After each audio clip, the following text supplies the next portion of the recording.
Perspective. The hair loss community has a lot to be thankful for, having you as a spokesperson. You mean you just call this guy up? About life and about reality. And now, America's #1 reality radio show for men. Live from Los Angeles, it's Spencer Kobren's The Bald Truth. Well, hello, everyone. It's wonderful to be here. I want to welcome Joseph, middle initial unknown, Tillman to the broadcast to say hi. Hi. I'm not apologizing for being late. I think maybe Joe should. I apologize for being... Camera's here. I apologize for being late. Can we just move on? We are, but people are waiting for the show. Yeah, I know. Hey, guys. Welcome to the broadcast. Great to be here. I'm Spencer Kobren. Obviously, we are here live with Joe Tillman, who is in Vancouver, British Columbia. I'm in Los Angeles, California, where fires are still raging and all hell is breaking loose. But we are here to do the hair loss show. That's why we're here. And I'm always excited to do the broadcast because, honestly, this is the best part of my week.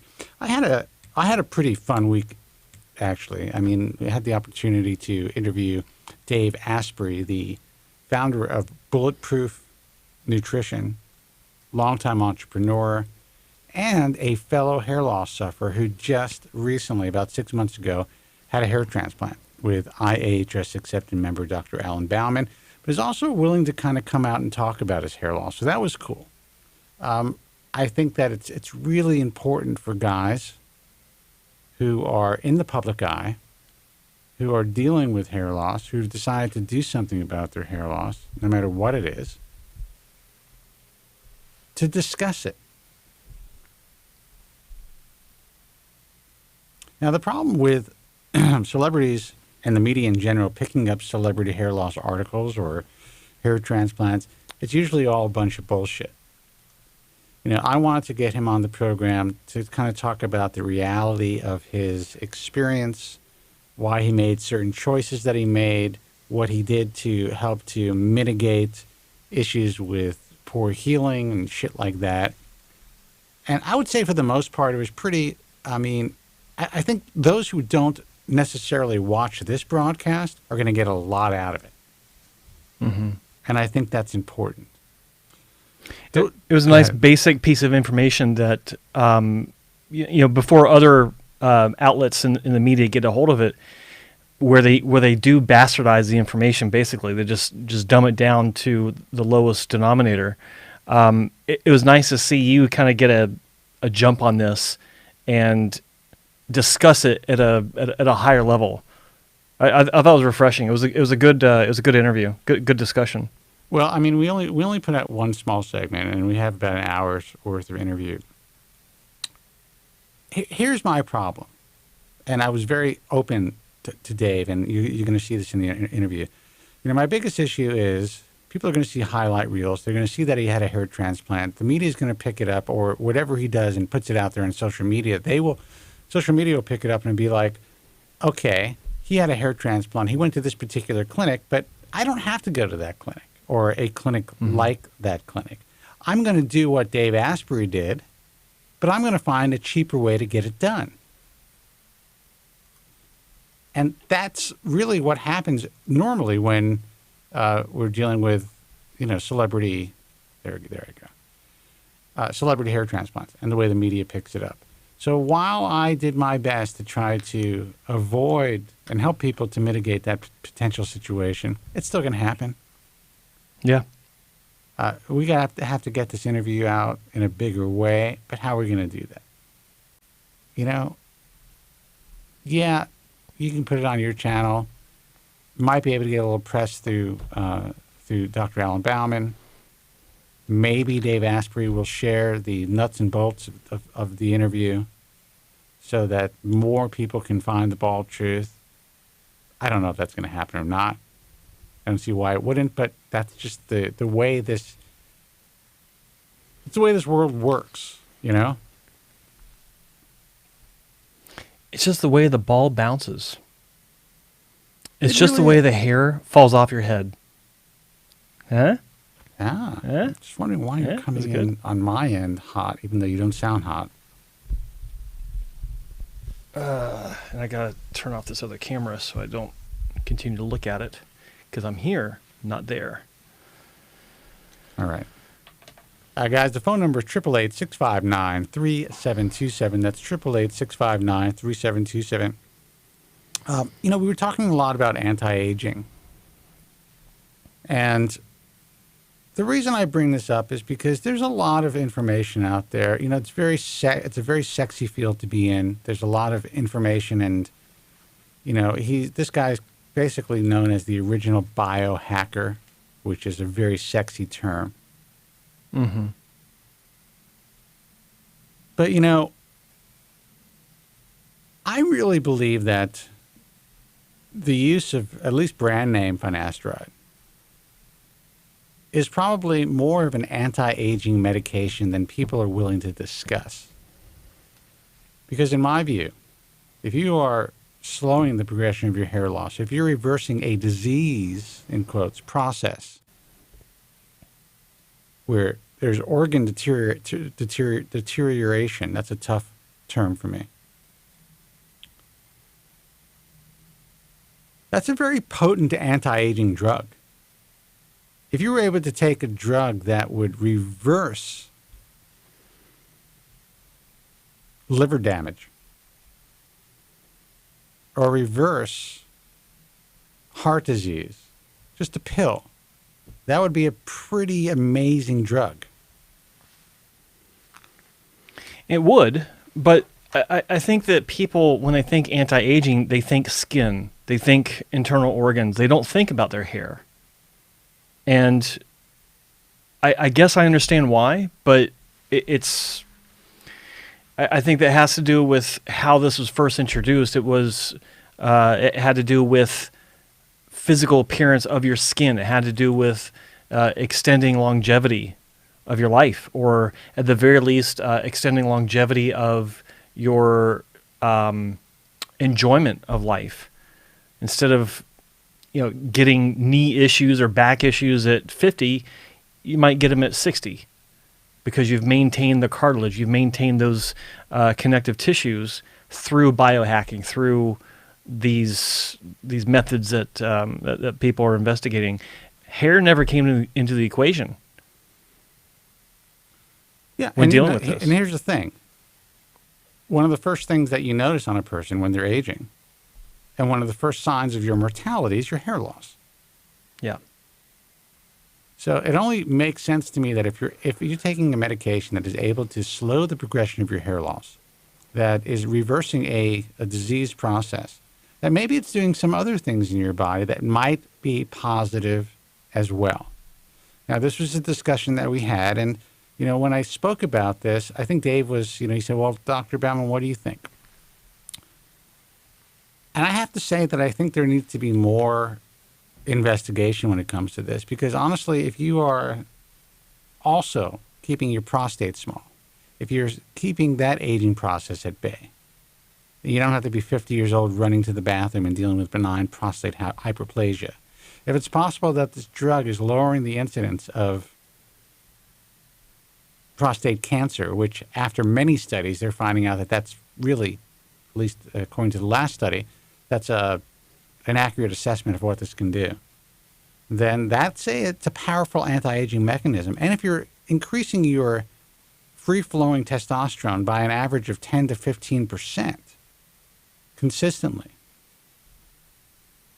while that may not be as significant as taking TRT therapy, it still, I believe, affects body composition. So when I was bringing this up, he's like, well, how are your abs? I said, pretty good, actually. So you tell me. Well, I mean, the fact that I have abs at 55, I think really kind of proves that for the right person, if someone responds well to this particular medication, they're not going to have those aromatizing effects, and they're not going to have the feminizing effects that people are concerned about, and they're not going to lose muscle mass. And it Yeah, was but a the critics will just say, imagine what it would have been without it. If you're like this now, how would you have been without it? Yeah, I would have been bald. Well, there's that. But ripped and shredded. Yeah. I Isn't that what we go for? I could definitely get on TRT therapy right now. I can get on human growth hormone. I would be fucking jacked like... I'd be The Rock. I mean, a smaller version. Shorter. Be jacked like Jack and Jill. You know, the base is there, just the way that it is. It's partly genetic, right? And exercising of course. to some degree most of my life, whatever it is, keeps your muscle mass. But when people are concerned about taking finasteride, and I heard the concern about taking it orally, during this conversation, but they are putting all this other synthetic stuff into their body, or even some of the more biocompatible stuff into their bodies, I kind of think to myself, Jesus, this drug has such a bad rep that even people who are willing to completely mess with every hormone in their system are afraid to take this drug. Isn't he like putting stuff in his body like I don't know anything about him, but isn't he putting actually injecting stuff into his body? I don't know exactly what he's doing. I know that he's been on different TRT therapy since he was a young man.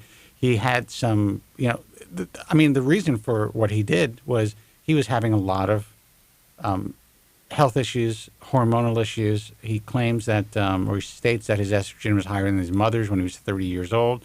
So he is a guy who absolutely benefited from the drug therapy and the science that we have when it comes to anti-aging. But I just don't know. But I will tell you this. Let's show a picture of him. This is him before. There he is. His hair transplant. I think he's like 47 or 48 years old here, maybe 47. This is like 6 months ago. Yeah. How's my sound, by the way, Joe? Is it coming in clear? Yeah, it's good. It's good.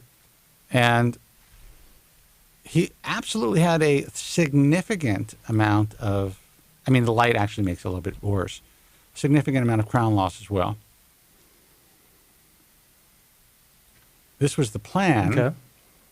Which I thought was pretty aggressive, but it's what he wanted. And, Dr. B thought that it would work out, which luckily that it did. That's directly post-op. But this is what I found really impressive. Well, let me show it post-op. Yeah. Okay. This is what I found most impressive. And this is what I think people need to understand, that if the procedure is done correctly, even FUE, and even though I'm a fan of saying that you're going to have thousands of punctate wounds left behind, if it's done correctly with the right size instrumentation, it could look incredibly refined even after a day or two. Oh, that's the wrong picture. Damn it. That was a great setup, and I fucked it up. There you go. Okay. This is 24 hours after his procedure. And a hair wash. Yeah. Nice. Now, he had about 4,000 grafts removed. Average punch was 8. They used 9mm punches as well. Mm-hmm. But, Joe, what do you think of that? Looks clean. And not just because it was washed. I hate saying that. It looks clean. That doesn't mean anything. It looks well spaced. I think are there any the profile distribution, shots? I think the distribution of excisions, it's pretty impressive. Well, it looks good. On the occipital, are there side shots? There might be. I would have to find them, but they're not loaded. But this is him. I'm just curious how far this forward is he like went. his before and after, just a few months after. I think this was like at the 4-month mark or the 5-month mark, and you can see how it's growing in. You can see the hairline design, and you can see that he only has some, he's just starting to grow basically. But it was enough. I think he was actually a fast grower, because he's at about 6 or 7 months now, and this was taken like maybe a month or two ago. So, okay. Yeah. But there's a significant change in the framing of his face. 100%. Just looking at the undulations. So we'll see. But this is what I like about it. The guy's willing to come out and talk about it. My thought is the results are going to be pretty good. He's very happy with them so far. So, and honestly, that's really what matters. The guy's stoked at his results. And he's also stoked with, the treatment that he's getting. But he still hasn't gone the finasteride route. Still hasn't. Well, look, he's 47. Okay, it's not like, I mean, I've seen it pick up later in life, but it's not like he's got this avalanche of loss at the age of 22. So he's older or further along in life than a lot of people that get a hair transplant. So with what I saw, the hairline didn't look like it was really any big issue. The crown, I could see that. I mean, obviously that was thinning out. It was a fairly small spot. It wasn't big. So, barring any sort of shock that he may have experienced, where I'm sure all the hair came back, or at least most of it. If he's doing all these other therapies and treatments on top, in lieu of oral finasteride, more power to him. I mean, it could easily work out for him in the long run, as long as he keeps doing something that will combat the progression of DHT. You got to hear the hair shit loss that he was talking about, ozone therapy and this, that, and the other thing. I'm just like, I'll tell you what. Ozone therapy? Yeah, I'll tell you what. Okay. Here's the thing. I definitely believe that he's a fast grower. I think he's got great results, and he should be ecstatic at what he has so far. Absolutely, he looks good. He looks good in person. Well, in camera to camera. Yeah. There was a lot of light on him during the interview, so he's good. His donor is flawless, so I'm happy for him. I would be interested in speaking to him more about his long-term results not using finasteride, and that's my hope that we'll have the opportunity to speak, during different intervals of his growth process. So we'll see. Guys, the phone number is 888-659-3727. That's 888-659-3727. I have a feeling this is Mordy, but let's see. Hey, you're on the air. Who's this and where are you calling from? It is Mordy. Mordy. Mordy! You're the only person who didn't hang up after this long opening and conversation. Well, I'll never miss a chance to be first caller. That's just how it works. So first I want to just say to Joe, I saw your recent broadcast. Very cool. Those doctors in Switzerland, I think it was. Very cool. Oh, yeah. Yeah, thank you. Yeah, Heading Hair, Dr. Laura and Sever Merceneau. Got it. Mm-hmm. Thank you. Yeah, and thank you for answering my questions. I appreciated that. Mm-hmm. Yeah, and to you, Spence, I did see the clip. I'm dying to see the rest of the interview because I'm kind of an anti-aging nut myself. So a lot of the things that what's the fellow's name again? Dave Asprey. David Asprey has sold. I have bought. So, I put the MCT oil in my coffee. This fucking dude. Let me tell you about this guy. This guy is an entrepreneur. Entrepreneur's entrepreneur. This guy fucking nailed it with this biohacking. Bulletproof is such an amazing name for a company. Mm-hmm. It really is. I look at this guy. I'm just like, man. You fucking did it, dude. You fucking crushed it. Now, with that said, look, I don't know what works and what doesn't. I don't know what I'm willing to do to my body and what I'm not willing to do to my body. During one of the conversations we were having when I was saying that I believe finasteride is an anti-aging drug, he wasn't a big fan of that concept. I also explained that I've essentially been intermittent fasting for many years. Before anyone called it intermittent fasting, I averaged about one meal, or I ate within a relatively small window compared to most human beings, just because of the way that I work and the fact that I wasn't really ever hungry in the morning. So, his estimation is that the reason, I've said this before in the air, that I may appear the way that I appear is because of my intermittent fasting, the fact that I really limit my food intake. I didn't tell him about my heavy drinking. So I don't think he would have been a fan of that. No.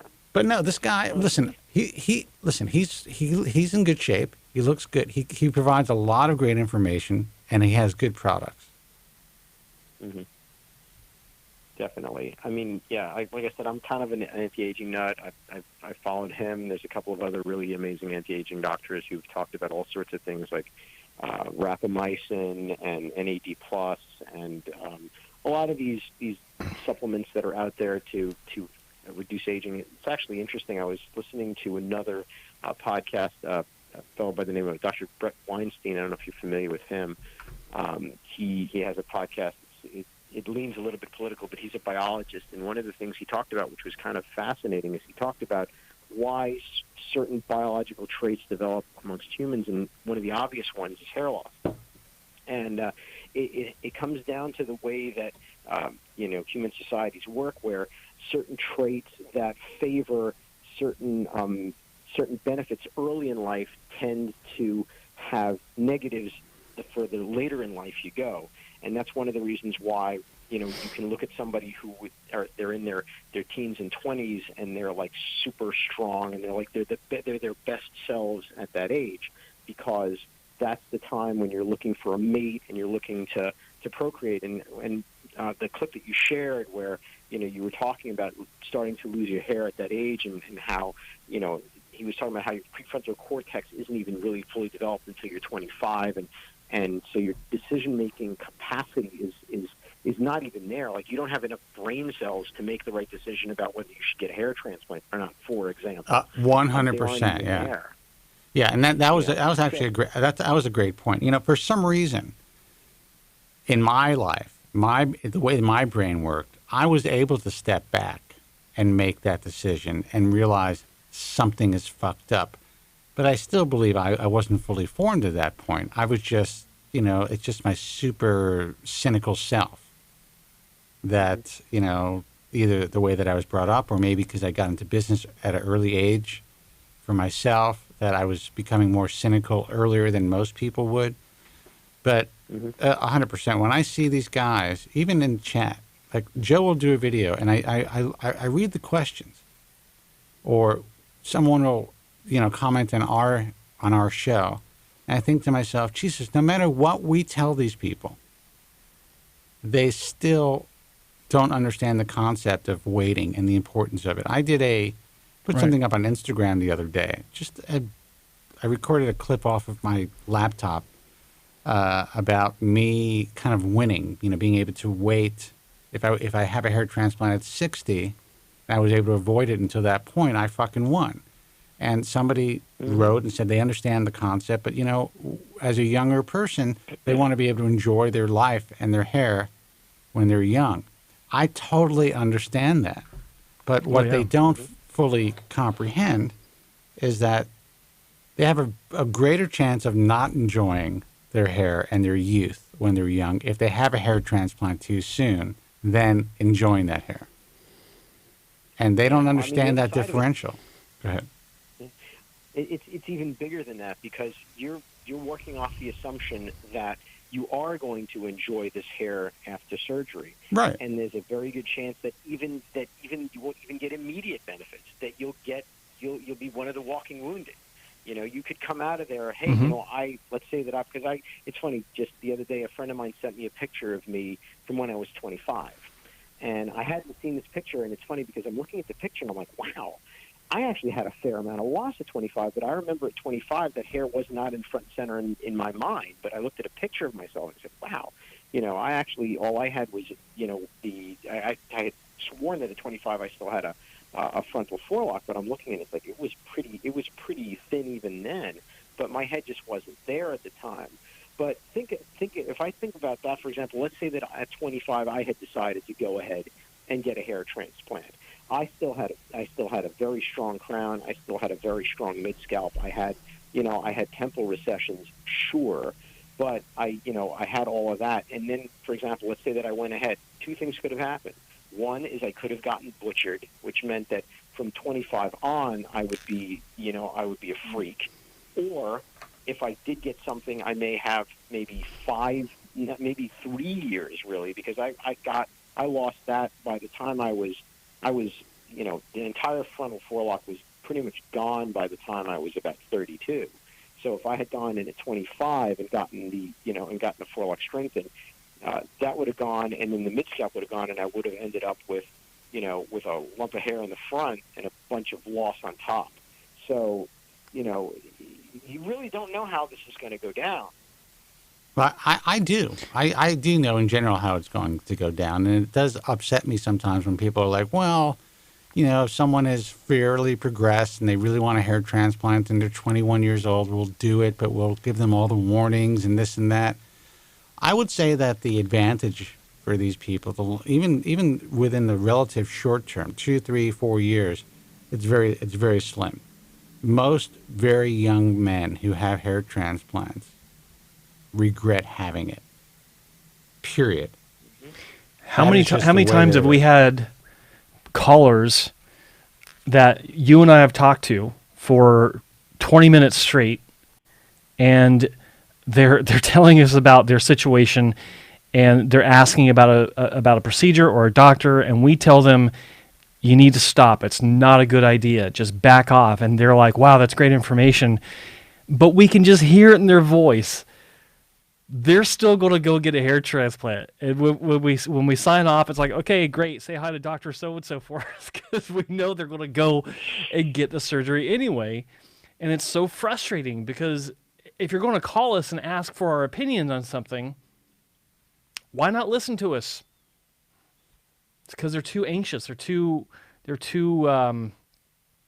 focused on that short-term goal, that dream they're being sold of having their old hairline back, or having the head of hair that they used to have, or whatever they've been promised. And that's the power that this has over us. It's like, if it's promised or insinuated that there's a promise that you can get back what you lost, why not go for it? That's the attitude that a lot of these people have. Well, it's hard for us to get through to them. But people are also under the misconception that, well, you know what? I understand that complications happen, but I'm willing to take the risk. It's beyond just complications. If you are under the age of 25, I say even under the age of 30, Joe disagrees with me, the likelihood of you being unhappy with your hair transplant at some point in your life goes up exponentially. So why? I think you should qualify what being unhappy with your hair transplant means, because because of additional hair loss and you need to get more work, or because it just doesn't look natural, or doesn't style the way you want. Like, what does it mean? How about all of the above? It looks good. I think a lot of these guys don't even know. You're afraid to go out of the house without a hat, or you're basically like Joe from Staten Island, who basically doesn't even call and seen, ever heard of her again. Well, how about it looks great initially, that it blends in perfectly with their current native hair, and they're happy. Mm-hmm. And maybe if they look closely at it, they could see that, well, there are a couple of 2s, maybe a 3 in the hairline, but because they have so much hair, it's fine. It blends in perfectly. And then 2 years from now, it becomes, a situation where not only do they have less hair, but what was once really not noticeable is a lot more noticeable. So there's a lot of differentials. Yeah, but if all the stars are aligned and a young person gets a hair transplant, then it's a standalone procedure that will look 100% natural after hair loss progresses, natural hair loss progresses. That's one thing. That's pretty fucking rare. People have to understand that. And, it's just, I guess there's only so much that I can do. The reason that I'm still, in quotes, in business, able to do this program, the reason why we've been able to keep it small and still succeed is because there's only so much, like, and I've said this to people. I was actually asked by someone who was talking to me about the broadcast, and their question was, you've had opportunities to make this much more widespread, and you're going to reach a much greater audience. And I explained to them that that's great, but if we did that, there are many more problems in being able to provide people who do find the program with absolute truth. I don't know if you guys can understand that, but the bigger you are, especially in the online world, the more difficult it is to really be 100% honest without being completely destroyed online. Does that make sense, Joe? It does make sense. It does make sense, but it's just getting through these people. But that's the point. So you can't get through. So even if we were reaching 200,000 people a day, the percentages wouldn't be that much different. People will still not. They will look at our program. They will watch what we're doing. They'll listen to what we say, and they'll be like, "Wait a second. This guy says he can help me. Maybe these guys are wrong. Who are they to say that this isn't going to be the case when this fucking doctor in Turkey is telling me, or wherever, that I can be helped? And that's what I want. I want to get help. I want to be fixed." Mm-hmm. That's the mentality that we're dealing with, dude. So no matter what we do, there'll be a lucky handful. And the way I look at it is your life, you're a human being. If we save 10 lives, human beings, a week, and give them the information they need to make informed decisions, that adds up. There's a lot of lives we're helping. It does. But the only challenge I like, not the challenge, but what you're saying is absolutely true. But actually, today goes much further than that when you're talking about the Turkish type of attraction. You look very handsome today on the day after your birthday, Joe. Thank you. Oh, that's right. Thank you very much. Birthday, Joe.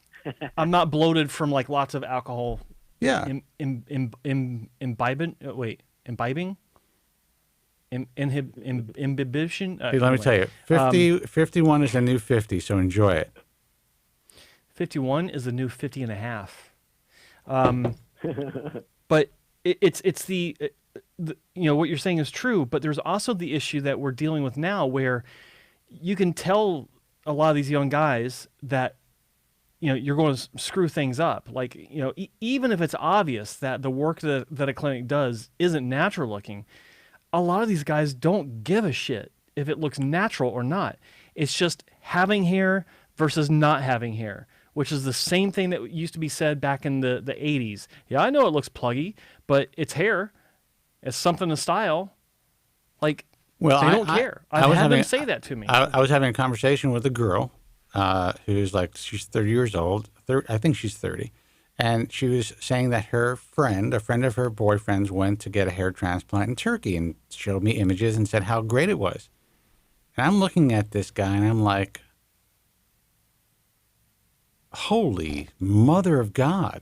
I mean, but the thing is that this girl thought that it looked good because in their minds, this is what a hair transplant looks like.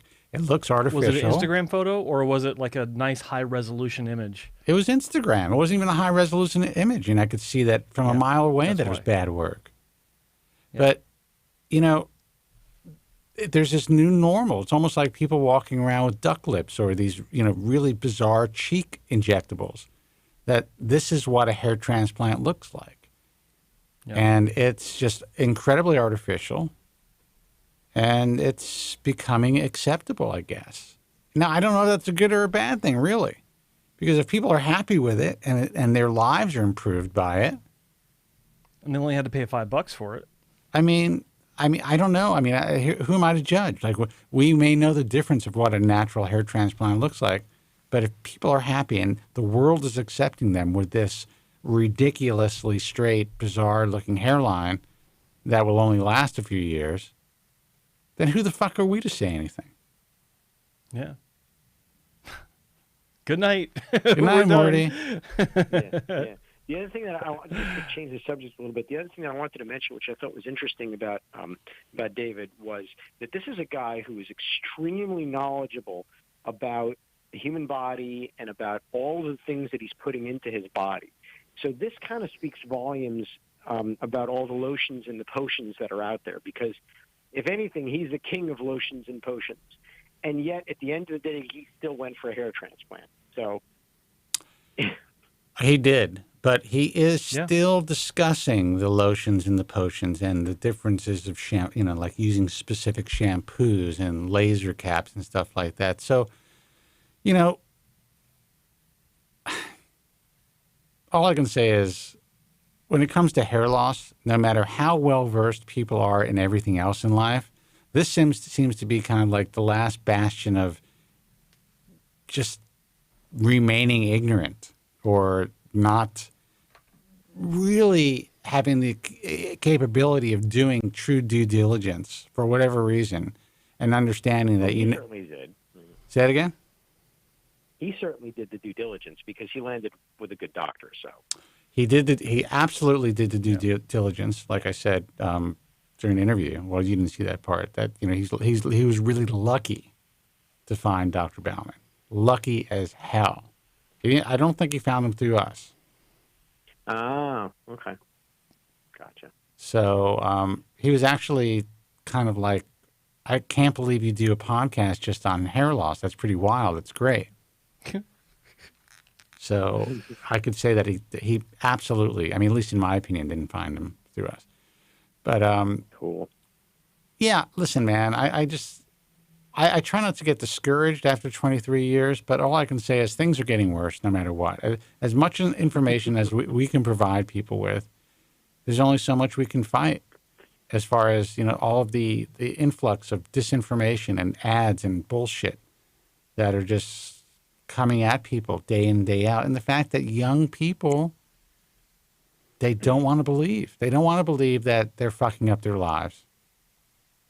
And they don't want to believe that a doctor is willing to do it. Yeah, that's well, it has also to do with just the issue of being young and not listening to people that are telling you that what you want is not good for you. It's just they're listening to two guys who do, in their eyes, a podcast on the internet, as opposed to, wait a second, this guy has a white coat and an MD or a DO, and he's telling me, yes, I could help you. But what these people don't understand is these doctors have turned into business people in general. This is an incredibly entrepreneurial part of medicine. Very few. Not all of them. No, not all of them. There are good ones out there. Just to give you an example. Why do you think I'm here? Of course, there are good ones out there. I know. Yeah, I know. Dr. Doran. I talked to you that I was thinking about doing the PEP factor. He told me to wait a month. Yeah. So there you go. Yeah, and he is a good one. And there are many. And when I say many, there are less than 100 in my view. But that's still a lot to choose from. Mm-hmm. So, all right, Morty, listen. Thank you for the call. I appreciate you taking it. Oh, dude, what am I going to do? If there's no lines lit, I'm like, okay, at least there's Morty. Have a wonderful Simchas Torah. You too, man. Stay safe. No, don't catch COVID or anything like that. By the way, did you see the fact that Donald Trump had spent $70,000 on his hair? He took $70,000 deduction for his hair. I did. Is that worth $70,000, guys? I got to tell you. Well, I don't know if it's worth it, but it's certainly worth it to him. And as long as he wasn't reimbursed, and if he was on television, he wasn't reimbursed by the network, then that would actually be a deduction. But if he was reimbursed, that could be a problem. But I just find it fascinating. I just find it fascinating that that's news. Yeah, well, that's a whole different question. I find it to be sad, and I look at this and I think $70,000 was it for 1 year? It was for a year, and this is when he was on The Apprentice, and he was trying to do his thing. So my first question on that was, okay, what does it cost a normal celebrity for hairstyling for a year when they're when they're going on television or movies? Like every movie set has the hairstyle department. How much does that cost? Is it vastly different than what he was writing off? I don't think so. Mm-hmm. Like, what could they possibly be doing for him that they're not doing for others? It's hairspray, and it's people, not one person. It's people that are dealing with his appearance. He's getting his hair dyed, a couple of times a month. Yeah. He's getting it cut. Yeah. He's getting it sprayed shut. Whatever else is happening down under there that we don't know about. Yeah, and it's probably multiple times a day for different shoots and everything. I mean, you probably $70,000. You think $70,000 is a salary for a person for 1 year, if you include benefits. I mean, I can tell you this: that it's definitely the cost. If you have a on-call professional hairstylist, and you're only paying $70,000 a year for that, that's pretty good. And make no mistake, it's not just some random hairdresser. I guarantee you it's a hairdresser that's been with him for 20 years. Yeah. That knows his hair, how he wants it done, and is worth, according to, maybe to him, worth every penny. So it's sad that it became news, but now if he wrote off the self tanner, I'd be a little that would pose a little question. All right, man. All right, take care. Have a good one, guys. All right, you too. Bye-bye. See you, Morty. Bye. Guys, the phone number is 888-659-3727. Let's take a phone call. Hey, you're on the air. Who's this, and where are you calling from?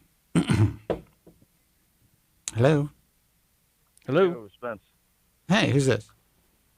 Hey, Steve from AZ. What's going on, guys? Hey, Steve from Arizona. What's going on? Hey, Steve. Long time no hear. Been a little bit.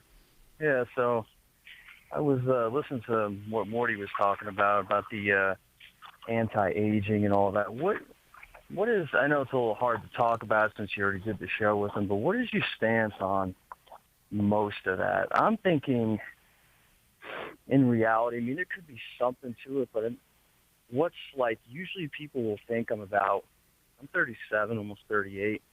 Most people will guess me out at about, I'd say, 31. Yeah. So luckily enough, I look reasonably young for my age.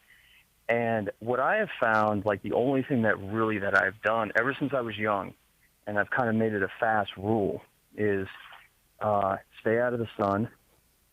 I've never smoked anything.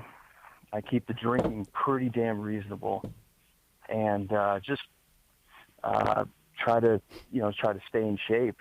And that is you're on an anti-aging regime. Now I'll tell you my thing. Yeah.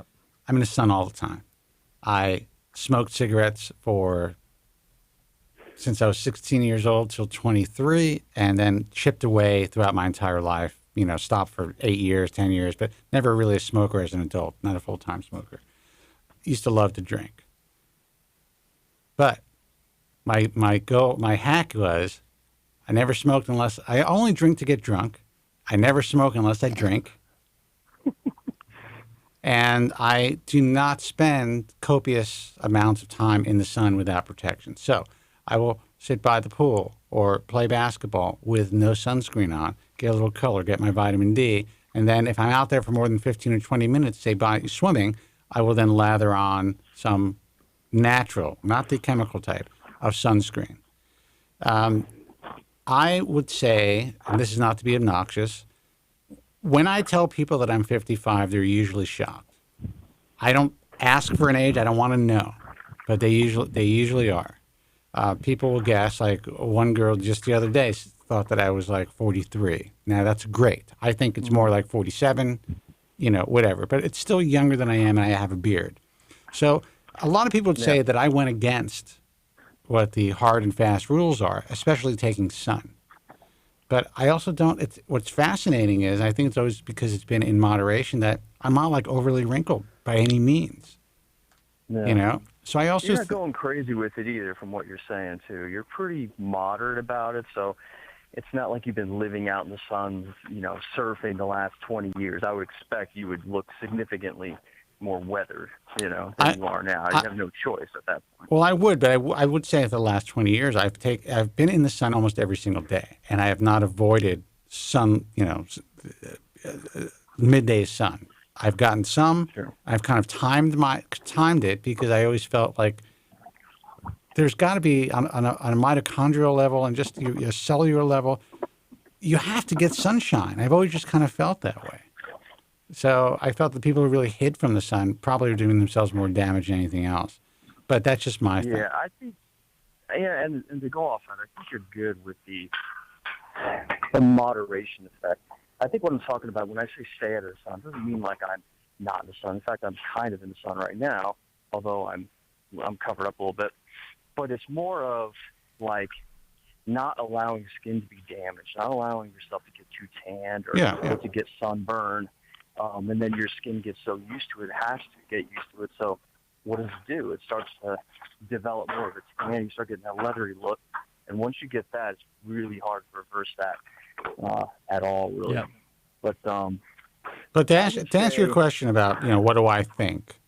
I think the most important aspects of anti-aging or aging gracefully is diet and exercise, period. And if you maintain, I'm not talking about having to eat greens all fucking day or just, not being able to have a hamburger. I think timing of your food is really important, allowing your body to kind of operate without having to digest food for long periods of time. I think that's invaluable. And now they're talking about it more than ever, but I've been doing that most of my life just because that's the way that I operate and eat. And getting some form of exercise every day, whether it's playing basketball, swimming, lifting weights, whatever you do, but not too much. I also think it's a bad idea to carry too much muscle. I think that ages people. Yeah, I think you can only really, I guess some genetic freak one in a billion or something, but I think you can only really carry too much muscle if you're on steroids. I think that's pretty much the bottom line. I've been into powerlifting for most of my life. I've been just around a lot of people in that space and in bodybuilding. And to a man, I don't remember anybody who looked great that wasn't on drugs. Now, I'm not saying that didn't look great that was natural, and I knew they were natural. I'm like, that's really good for being natural, and you must have some genetics to go along with it. I'm saying looking great using the, whatever, muscle and fitness cover magazine guy or, somebody who is on drugs, who didn't maybe overdo it to the high side of muscle, but they're, say 6 foot 190 and really lean. You can see their abs. Like, I've never seen anybody who really looks like that without taking drugs. I've never seen it before. I don't think I ever will. And anybody who does look like that and they say, oh, I'm not on anything, they're usually lying about it. They're usually on something. They consider this HRT nonsense to be nothing, which it is not nothing. You're on steroids. You're on fucking steroids. No way around it. And I'm not judging. I have nothing against it. It's just like, this is the reality. And are you shortening your life? Are you actually anti-aging? Is it about quality of life versus quantity of life? To me, like right now, because of my hair, I wouldn't touch the stuff. But I always say, like, if I shaved my head, maybe I would. I'd just get on the TRT and I'd get on some human growth hormone. I'd be fucking jacked for the next 15, 20 years, and then I'd drop dead or something. Yeah, I've seen guys who are on, and not just look good doing it. But I've seen guys who are 65, 70 years old who look, as far as their musculature, great. Yeah. That guys even 25 would never be able to get to without taking shit. Yeah. That's just the way the drugs work. That's why people take them. People like to downplay them because it makes it seem like, oh, they didn't really do anything to get there, and all they did was take drugs. That's the only reason why. They want it to be an impressive thing when really it's not. They will work. You don't really have to do very much.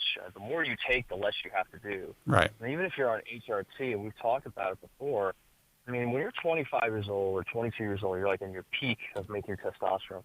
You're only making, going by whether, all the studies and everything, maybe 60, right? Maybe 60, like, milligrams a week. Like that's pretty much all you're making. And that's like if you have good genetics too, by the way. When you're replacing that with sometimes 150 by going to a doctor, and they're trying to sell it off as well. We're just getting you back to what you were when you were 20 something. It's like, no, you're not. I mean, first of all, do you even know if that's safe long term? That kind of level, but 150 is. I know 250 is like a CC. It's like a starter, cycle or whatever. But even 150, like you can diet down. Let's say if you're like 200 pounds, you're kind of fat, but you're carrying some decent muscle. If you do it naturally, and let's say, all things like 30-something-year-old guy, 20-something-year-old guy, all things being equal, no great genetics, you try to diet yourself down when you're 20-something, it's like you're going to get to like, at a certain point, your body's going to start, you're just going to start shedding muscle. Like you cannot stay lean year-round when you're natural. You will, like all of a sudden, you might look good one time, but since you're not bouncing back upward and adding some fat so you can keep that muscle, maybe add a little bit of muscle if possible, you're just going to keep eating away. 2 years later, you're going to be even smaller, still trying to keep that even a 10 or 12% body fat level, which would be really difficult naturally. So if you're on stuff, your hormones are always high. You can diet down, keep pretty much all your muscle, if not still gain, and be in good shape. Be able to eat more junk food and everything else, all the time. So it's a huge advantage.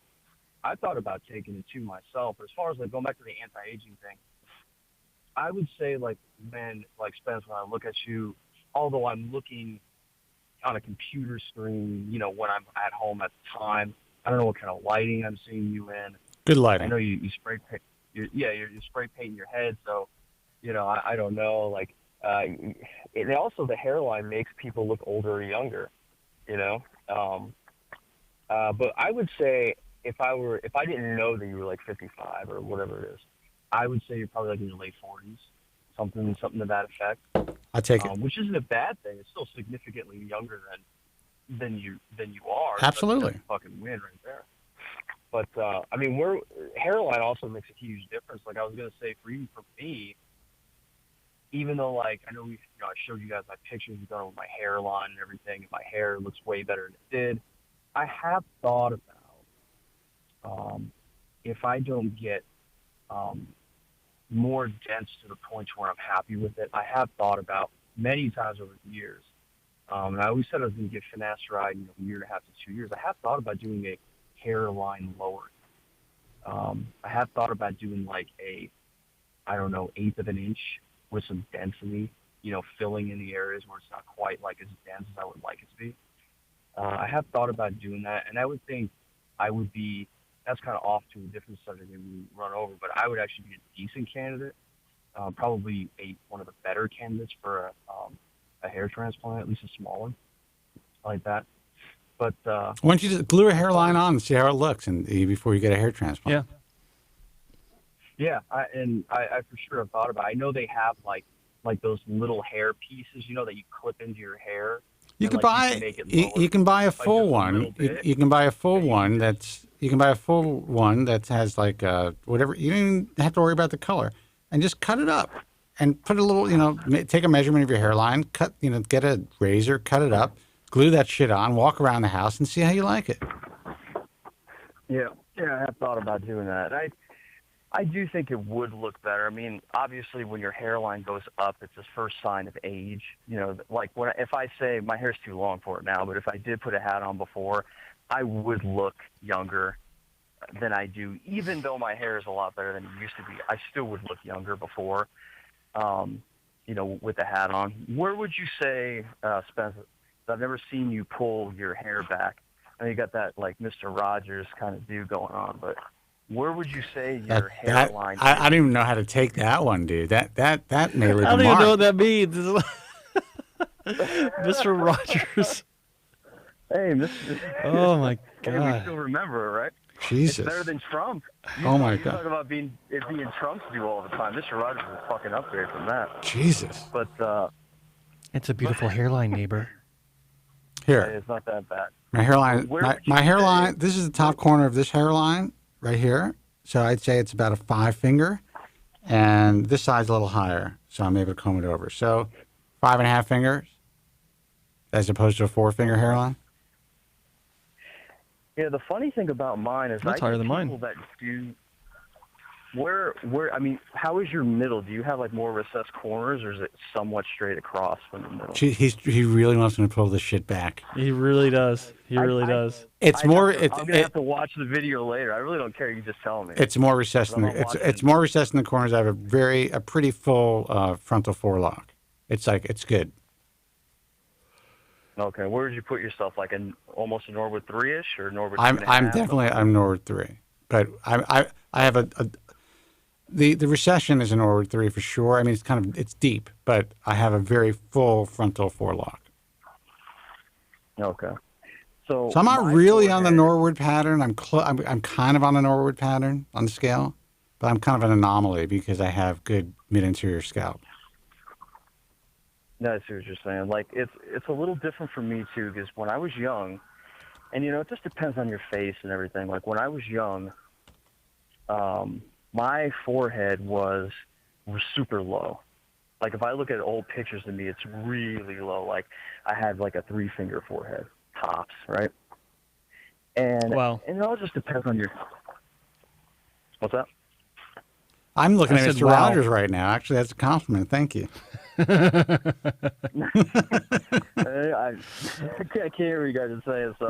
Anyways, but like I said, so I had like a 3-finger forehead. Are you unable to hear us? And no, sometimes when I do hear you, like I would hear it later, like say if I re-listen to it on the show, but on the phone, sometimes like it gets a little bit muffled.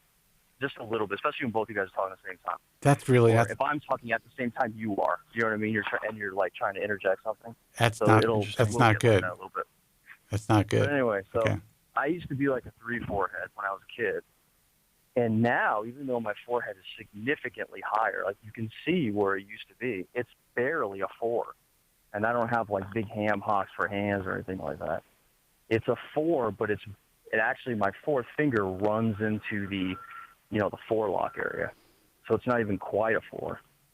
But in pictures, I will show people pictures, and they'll be like, oh, your hair, it does look a little high, but it looks okay.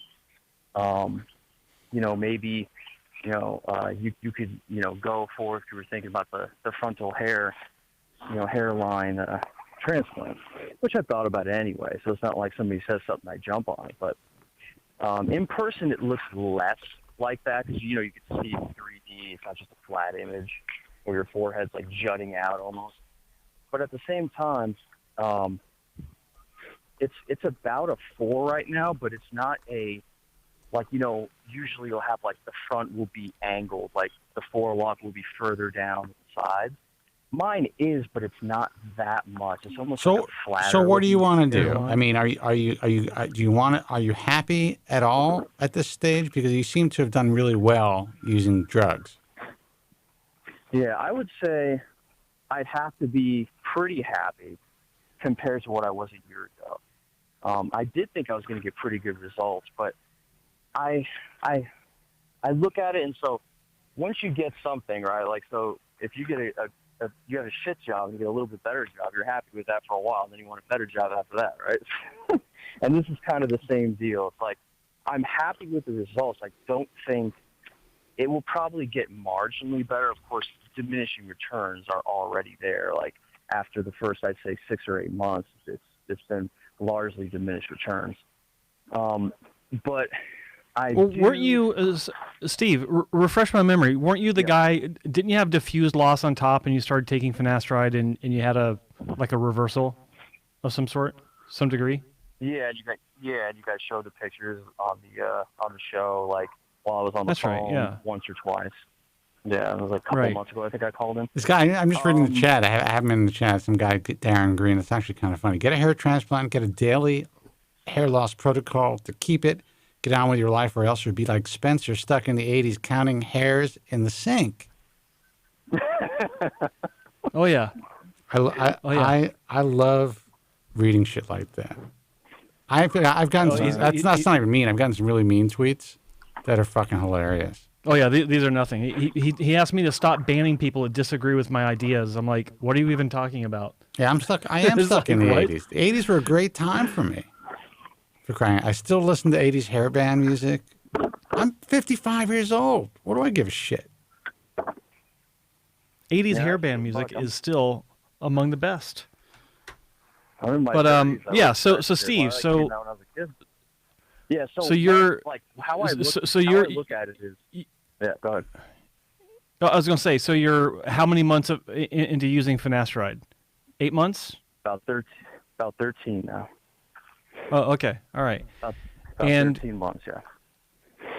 And how strong is the top of your scalp now, as far as density and fullness? I mean, it was pretty goddamn diffused before, so the fact that it's gotten a lot better is great. But I would still say, if I just wash it and comb it, it's still pretty flat because the density it's just not really there. Right. It looks a lot better if I put the minoxidil in after it dries. It gives me that voluminous effect. And, if I put I don't even have to really at that point, but if I put a little bit of Derm Match, it looks pretty dang good. Yeah.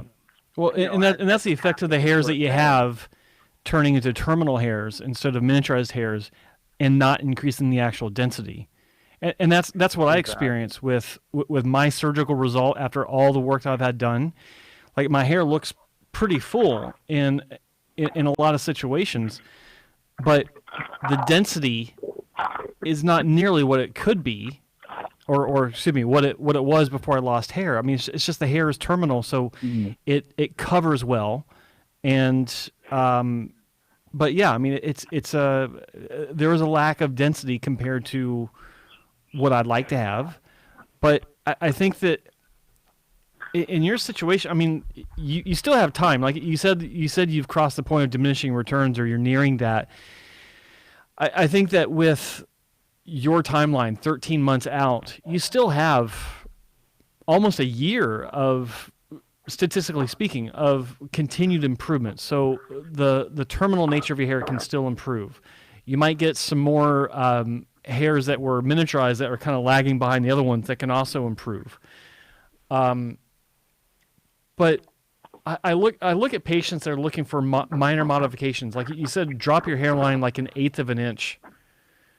That's really, really minor. And the problem with that is that even though it's really minor, if it goes wrong, it can be much more than minor.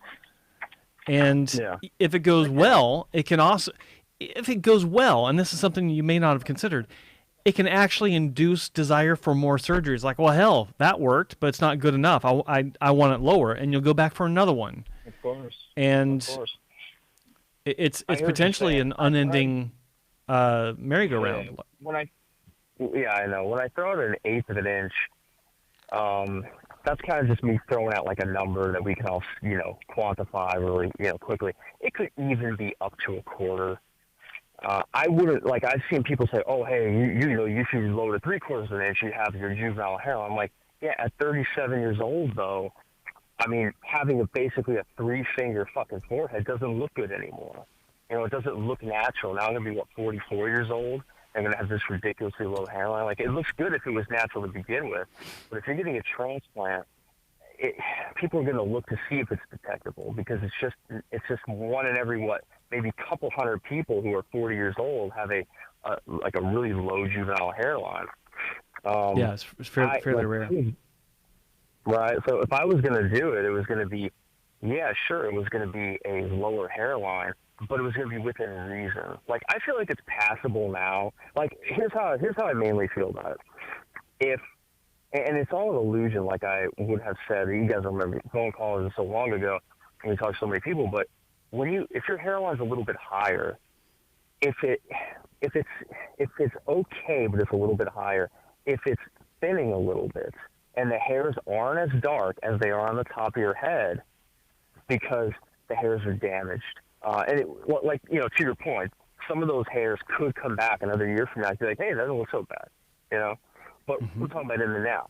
So if we're looking at it in the now, and this procedure could happen another year from now when I say, hey, you know what, I got all I could get out of it, more than likely, maybe move forward with it. But, just talking about in the now, if those hairs are lighter in color and some of them are damaged and thinner, and maybe the hair count's not that great. Some of these are going quick cycles. They're only getting 2 or 3 inches falling out. now your hair count's a little bit lower, right? Even if those hairs are going to continue to grow fairly well because you're on finasteride now, they're going to last, quite some time, but just in a shorter, follicular growth phase, they're always going to be shorter, right? And less count because less moon growing in it all the time. It makes your hairline look even higher.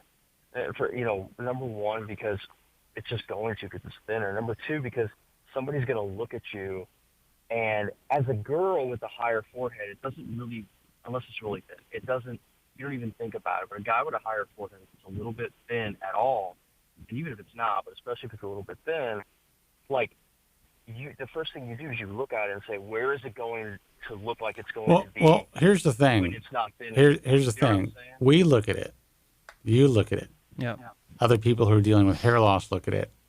The average person really doesn't look at it. What they will look at is something that appears to be unnatural. That's what the untrained eye will focus on. So I see what you're saying, but I don't 100% agree, and I only say this because how dare you? Right? I got some nerve. But if I have like a hat on that day, because a lot of times I work outside, so I got like a hat that protects up from the sun. So if I have a hat on, and obviously I have nothing in my hair at that point, and my hair's kind of like sweaty, a little bit oily, so it's going to look thinner. And I take the hat off, and let's say I go into a Circle K, and, especially with the mask, it probably makes it even worse, right? But I go into a Circle K or something like that. If there's a girl at the front, for certain, is going to look at my hairline. The first thing she's going to look at is my hairline. If I go into that same Circle K 8 hours later, whatever the hell it is, and my hair's washed, and it's done or whatever, and even if I don't have the derm match, but especially if I have the derm match, which by the way, I don't paint my scalp with. Yeah, but you're making a comparison of your hair being fucked up after wearing a hat and being all sweaty. Of course she's going to look at your fucking hair or hairline because it's fucked up. No. I'm not saying like it. And thank you for not calling it derma match. No, I just said derm match. Not derma. No, I said thank you for not calling it derma match. Too many people call it like that.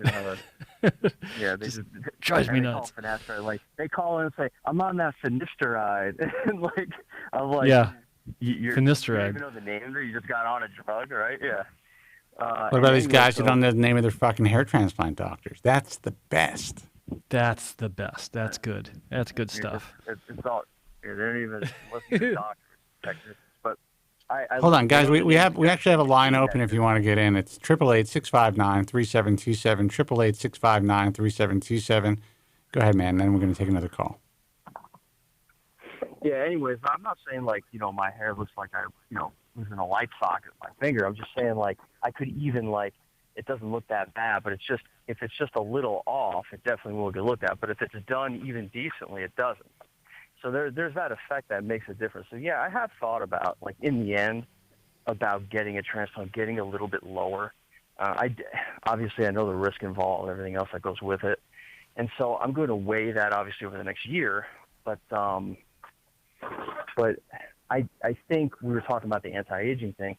I think it would make me look younger if it was done to appropriate level, without overdoing it.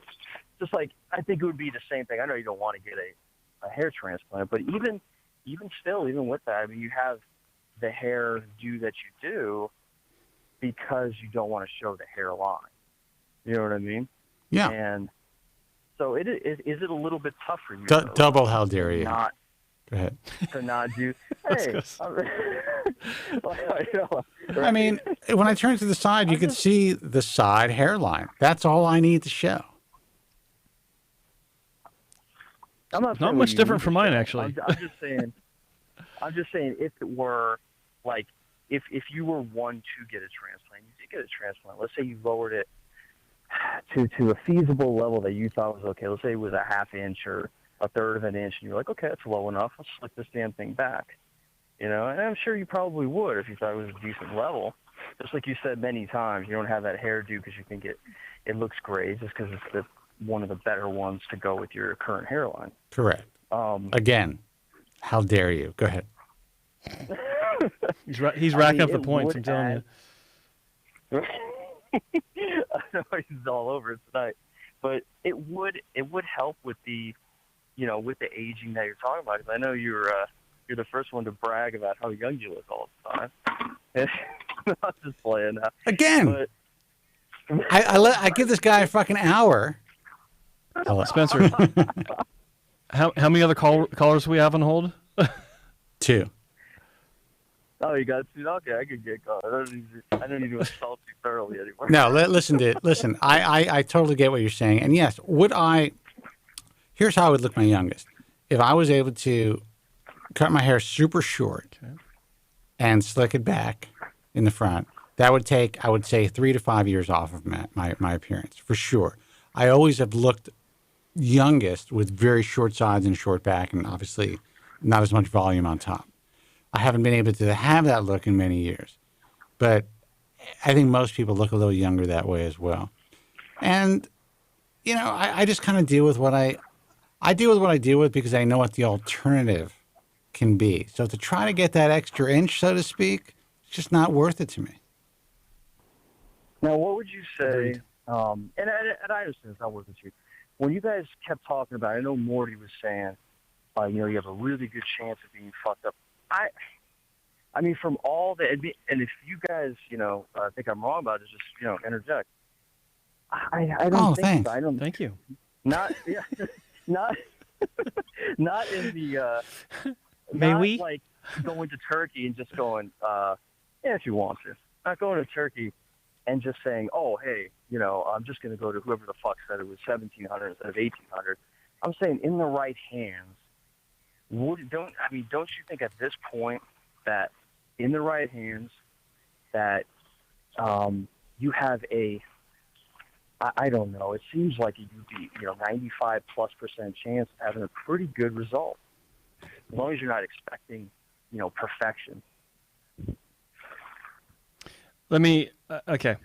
So as long as you go to a good clinic, the question is, or your assumption is, does it mean that you have a 95% chance of having a good result? That is so hard to answer.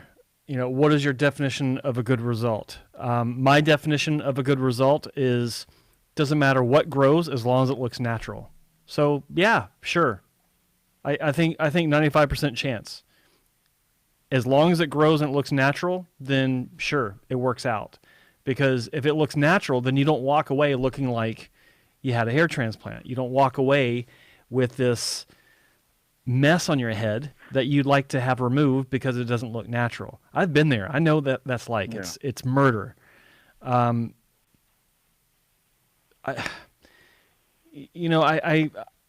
get this question a lot. I don't have so many people put it into percentages like you did, but I just think I'm that just trying to quantify it so we can, No. I understand. I understand. You know what I mean? Yeah. It's difficult. It's difficult for me because I know, like, I've been in situations where I've met patients that had a stellar result, an absolutely stellar result, where I'm looking at it and I'm like, God damn, that's a good result. Like, I'd love to have that result. And they're angry or they're pissed or they're depressed because they don't feel like it met their expectations. It didn't do what they wanted it to do as far as changing their appearance, and it blows my mind. And it points to deeper issues beyond that. But like, you seem like a fairly straightforward guy, well put together as far as your mental aspects and you're even keeled. But I don't know what that means for you. I really don't. I think that I think that if it looks natural, that's the number one thing that you got to be concerned about. No matter where you go, then yeah, 95% chance that it will look natural, regardless of what the density winds up being. But then the question is, okay, well, if you had a lot of grafts that just didn't grow well, is it worth going back? Does that make sense? I mean, it's hard to answer, but that's what's important to me. I know what you're saying. I mean, I think, I know, like, I've listened to the show a lot. I know you guys, like, typically wouldn't quantify it in those terms, but maybe you're thinking, like, if you had to, which is tough to, but how else do you talk about it, right? Unless you got to put some sort of, quantification on it. If you put, and just use that number of 95%, you could have said 90, whatever, but you just use that number of 95 and just say, okay, if you're the right person, all things being equal, what would be widely considered by people who are in the business, by, Spencer, by you, by the surgeon themselves, by other people who have had transplants, whatever, it would be 95, but it just depends on the person. Like you guys have said, this is not to bring up Mordy, just because he called. You guys have said to Mordy, don't get a transplant, like a million times, even though he's talked to the doctors like 1,000 times and all that kind of stuff. Like, and you said, don't get a transplant. And I don't know him, but listening to you guys talk to him, and this is not a knock, I'd probably say also don't get a transplant, not because I don't think it would be good on him, but maybe he wouldn't think it was that great. Because, like, I don't know, like if it takes... You can already, first of all, you can see Morty's personality. I don't think it would work out. And also, he's like Formica bald, or he was. He has limited amount of donor that can be moved, and it would be a very just minor. But I mean, it could be a decent result, but a minor change. In his might be appearance. enough. But yeah. And here's the thing. It's like I've been telling Morty from the beginning not to get a hair transplant, but I've also been guiding him down the road to where eventually, if he learns enough and understands it properly, then maybe it can work out for him, as long as what he's learned has led him down the path of realistic expectations, where he knows he's not going to have a low straight hairline. Obviously, he knows that. But he'd be happy with a thin result that just frames his face and gives him, light coverage on the top that decreases as it's moved towards the back as far as the density goes. If he can get to the point where he'd be happy with that, then sure, maybe consider it, because he's trying everything else before that point, right? And I think that a lot of people would not be happy with the result that he could get, but a lot of people would be. Like I've seen really happy patients with worse off starting points than Morty, as far as his the real estate to cover, the donor region, supply versus demand ratio. I've seen patients happier with gloomier starting points. So it's possible. But my goal with him is just to get him to that point where if he makes a decision one way or the other as a final decision, he'll be in a much better position to do it. And he'll understand his decision better, if that makes sense. All right, listen, man, we're going to move on. But always appreciate the fucking call. And I'm not filing anything away, so don't worry. You're not what? I'm not filing anything away, like Mr. Rogers' comments, whatever. Oh, this motherfucker, yeah. I got you. You're not going to motherfucker either next time I call in. No. I got a receipt coming my way. No, you got it's cool. It's cool. I'm not filing anything away. All right, dude, listen. You got your shit together. I would say if you do decide to get a hair transplant, you are prepared for the worst. Yeah, I mean, I look at it, and closing, you guys got some other callers, but in closing, I look at it like, for me personally, if it ended up being the shit, let's just say, I would just say, well, that was my fault. I should have left well enough alone, and now I got to either try to see if I want to fix it or just live with it. That's it. And that's it. You're an adult. You make your own decisions. So that's the way it goes. All right, bro. But, have a good weekend. Guys. Well, have a good one. Thanks a lot. Take care. See you. All right. Bye. Phone number is 888-659-3727. What's going on? What is that? Huh? What are you looking at? What are you talking about? What's that music I hear? Is that on your end? It is. What the hell is that? You know who this is. How old are you? How old am I?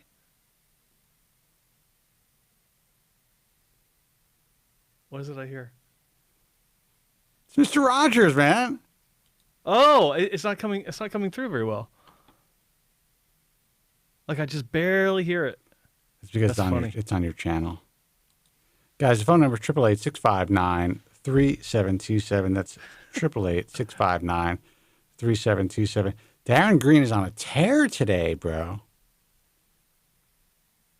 What's that? Oh, he is?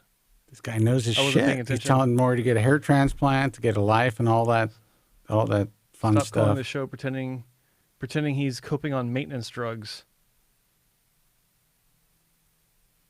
Okay. He says he's trolling, but I don't see that as being trolling. He can be an asshole, but whatever. He's trolling Morty, man. He's trolling everybody. Look, you guys are here to make your own decisions. We provide you with the best information that we can, knowing what we know about this fucked up industry and the reality of getting a hair transplant or not getting a hair transplant. Yeah, trust me, I would love to just fucking call it a fucking day, get out of the 80s, fucking get my full hairline back, like when I was fucking, 21 years old, and live that life, man. That would be awesome. It's not going to happen. Not because I can't get a hair transplant, not because I couldn't have anybody in the world do the hair transplant, because even if I get the best hair transplant ever, it's not going to be the same as your own hair. It doesn't work that way. No. Does not work that way. It will unlikely match the current fullness that I have behind the hairline that would be placed. And if it did, it would take a lot of grafts. And even if that was possible, it could take 2 years before the hair grows to within the same texture as my current native hair. Yeah. Yeah, that's true. It's a very, very seldomly discussed subject. By the time I'm happy with it, I could be 60 years old. And then I could be hit with something else. That is the reality for anybody who gets a hair transplant. That's it. Tyler in the chat room, thank you for saying that this show is legit. Thank you. Had to throw that out there. And guys, you were just holding on. Call back, so we'll take one more call if you get through. 888-659-3727, because we started late today. And I was reading some old chat. There was some issues with volume in the chat room. I noticed I actually had to bring Joe's volume down through our software and then bring it back up on our board because we're having problems with that. I'm not sure why the caller was having problems with the phone volume, because that usually works just fine. So I'm not sure what's going on. But call in, let us know if you're having problems, and also provide some content for your fucking brethren who are tuning in. That's what we're here for. That's why we do the live show. Otherwise, I would just do a podcast. I'd be like, Joe, listen, let's do something at like 7 o'clock tonight. Have a couple of drinks, get some fucking doctor on board, and tape it. It's easy.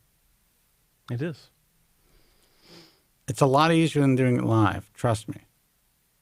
And it's preferable because that's how most podcasters do their thing. I don't even put out a podcast, really. If I put out the recording of the show, it's a pain in the ass for me. I don't do it. I let Joe do it. So the phone number is 888-659-3727. That's 888-659-3727. Give us a call, and we will answer your questions, talk about your concerns, and I will say this. I am a believer in the whole anti-aging movement, but I am not necessarily a believer in having to buy all of these different products or use all these different services. Like when, a lot of guys believe in these cryotherapy treatments. And there's a little bit of science, there's some science that makes sense, like, jumping into a cold pool, then going into a sauna, shit like that. Mm-hmm. which I have done. I don't have a cold pool, but I have a sauna. I really think it comes down to, in the long run, as much as you fucking fight this, you can look good. You can look good for your age. You can stay healthy and mobile. And you don't have to be some hunched over 75-year-old. You can be active. Mm-hmm. I don't know if I'm going to be living to 180. And do I really want to live to 180? I don't want to. You know? I have no interest in that. Like maybe if I could eat have a good my steak, eat some good food, if exercise. if my consciousness can be put into a young body, Sure. maybe. But would I be able to take my money with me? How would that work? And would I have enough money to last 180 years with all the fucking shit that I got to deal with? It's a long fucking time. And do I want to work to 180 to make sure that I have that income? No. I'd say that. I'm not saying, I don't want to jinx myself, but if I can live to like 85 like this, meaning that I could see, I could fuck, I could eat, I could enjoy myself, I could exercise to a decent degree at that age, that's it. And even if I knew that I had a fucking expiration date, that might even be better. But okay, I got 10,000 days left or whatever. I was going to say, it's motivation. Yeah. This is what I'm going to do. This is what I'm going to do. I'm going to take a week off. I'm going to go to the bunny ranch. I'm just going to live there for that week. I'm going to have that experience. Let's see who this is. Hey, you're on the air. Enjoy myself. Can you turn down your computer, please? That's it. And even if I knew that I had a fucking... Guy had fucking stage fright, man. I don't think it was stage fright. I think it was just to call in and let us hear ourselves. I like that. These people are listening. All right, guys, let's call it a night. That's it. Phones are going off. And you just dropped out audio. I dropped there you out. Are, you're back. So, Mr. Rogers, late 40s, which I'll take. Wouldn't wear this hairstyle otherwise. What else? Let me see. High temples. The high temples. The high fucking temples. High hairline that you're hiding. I'm hiding it. Yep. Because of my shame. Yeah. Actually, shame it is. I am hiding it. I'm trying to maintain some semblance of a hairstyle where it doesn't look like I'm fucking balding. And I've been doing that for 30 years. That's my gig, guys. That's my gig. That's what I do. Darren Green says if Spencer gets a hair transplant and it's a success, he'd have to eat 30 years of humble pie. I feel sorry for his therapist. That's pretty good. Fucking great. Let me tell you something. If I got a hair transplant and it was a success, it's no fucking humble pie. I'll be like, look, motherfuckers, I waited to the last possible minute and look at this success. Exactly. Yeah. I waited. It was the right time. And it worked. And it worked out. And I didn't have to deal with the possibility of dealing with a fucked up hair transplant for the past 30 years. That's the win right there. I like people like Darren, though. It keeps the room lively. Guys, thank you so much for tuning in. We are, one of my favorite things to do, honestly, during the week, with all the craziness of this business, is this live broadcast. I am thinking about moving it, and I've talked to Joe, kind of growing it in a different direction. Part of the reason I haven't, and I kind of expressed that to you, but also I was really considering retiring. Now I think that's out of the question for several reasons. And one is there's just too much opportunity in this declining fucking world and industry. And I've been getting a lot of really interesting emails, people still thanking us for doing what we're doing. So maybe we will take it to another level.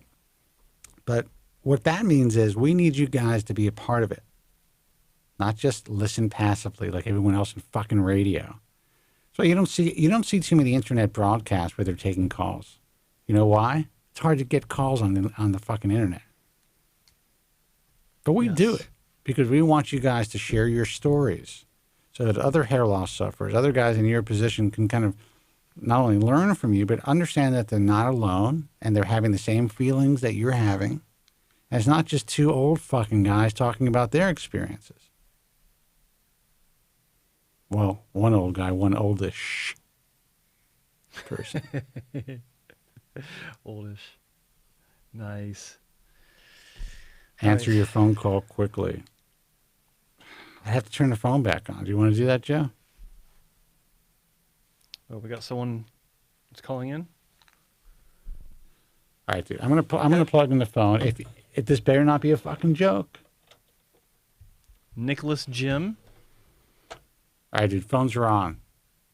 Give us a call. And keep in mind, there's a delay of about 10 seconds. Hey, you're on the air. Hey, this is Nicholas. Nicholas.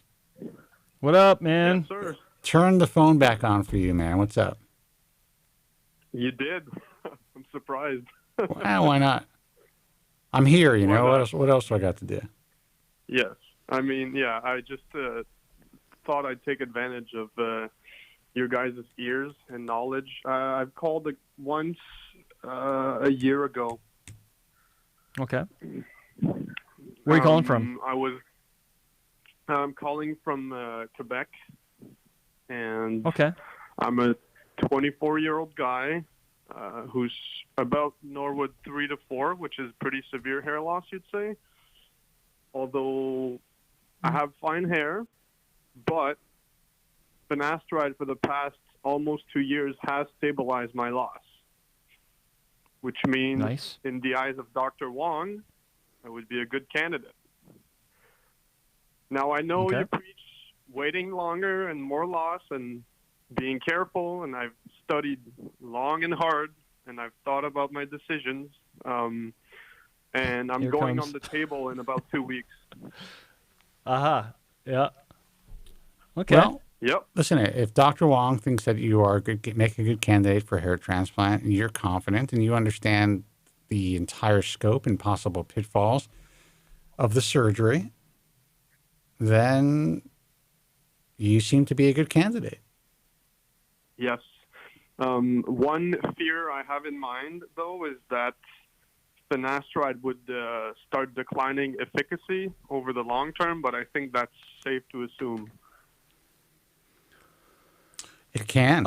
It's not that it loses its efficacy. It's that your body doesn't respond to it in the same way in which it did. So it's not like all of a sudden in 5 years the drug stops working, or there's no, our bodies, our genetics just kind of eventually win or take over. As you know, if you've been listening to the broadcast, I've lost a little ground relatively recently. I upped my dosage of finasteride. At this point, I think everyone will be happy to hear, maybe a few people won't be, that I seem to be not only not having any adverse side effects, but I seem to be doing okay as far as slowing the progression again. It's been about 2.5 months or 3 months, and I'm noticing a slowdown in the effluvium. Pretty significant one. I don't want to jinx myself, but right now I'm up to a 5 milligram dose every 4th or 5th day of the week, as opposed to 1 5 milligram dose every 7th day. And I titrated very slowly, and that took about 90 days. So I think, if you have some wiggle room and you have the right doctor who's willing to advise you, I think it's possible. I can't say for sure because I could end up getting on the program next week crying, with my bag full of hair, as Darren would say. And not knowing what the fuck is going on. This is it. I got to shave my head, guys. It's been fun. Turn off my lights and then go off into the sunset. But I do think that there is some wiggle room for people that they don't realize, and they think that the drug stopped working for them. And, they can either up their dosage, play with it, titrate a little bit, or they can even move on to dutasteride with their doctor's blessing. And they can hold on for another 5 years or longer.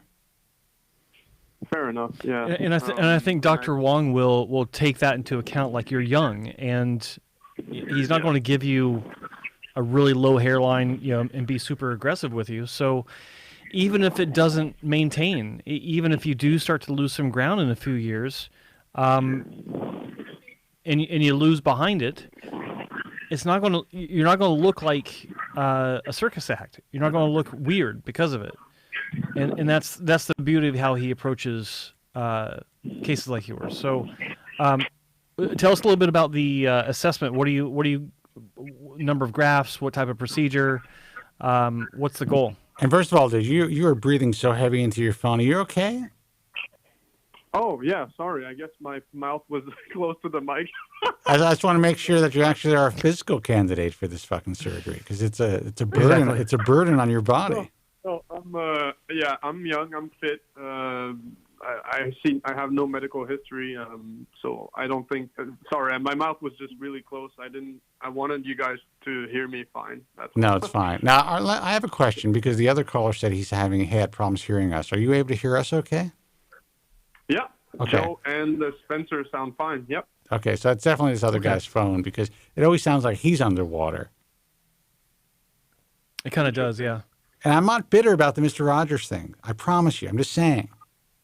Go ahead. It's good. Okay, a little bit of a backstory then.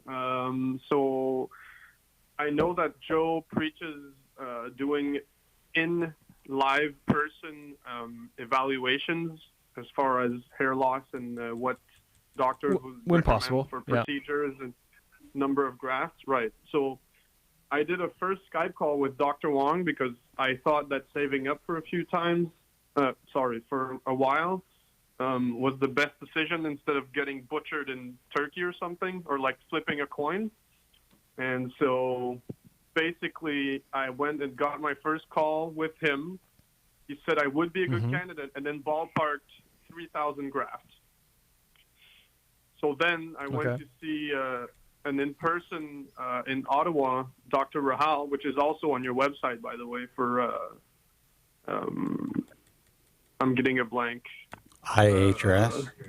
Yes, IHRS, yes. Yeah. Yes, that one, not ISHRS, right. So he's in the ISHRS also. I don't think he is. Is it? Oh, really? He's not? He dropped out?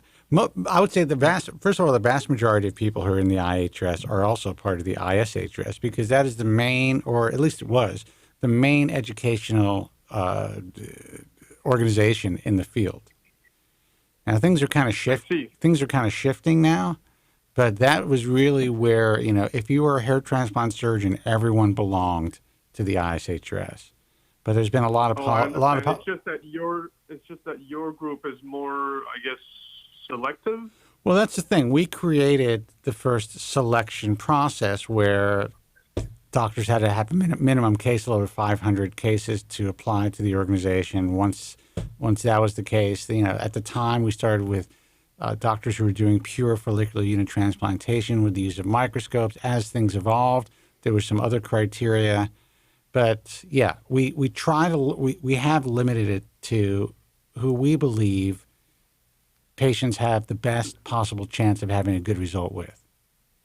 Right. Even though, like you said, it is still a surgery. You got to be prepared for the outcome of absolute disaster and all that. I get that. Yeah, and I also want to make it clear when I state this, for anyone in the ISHRS who's not part of the IHRS, there are several good doctors who have never applied to the IHRS for either political reasons or financial reasons, or they just didn't like Kobren or whatever it is.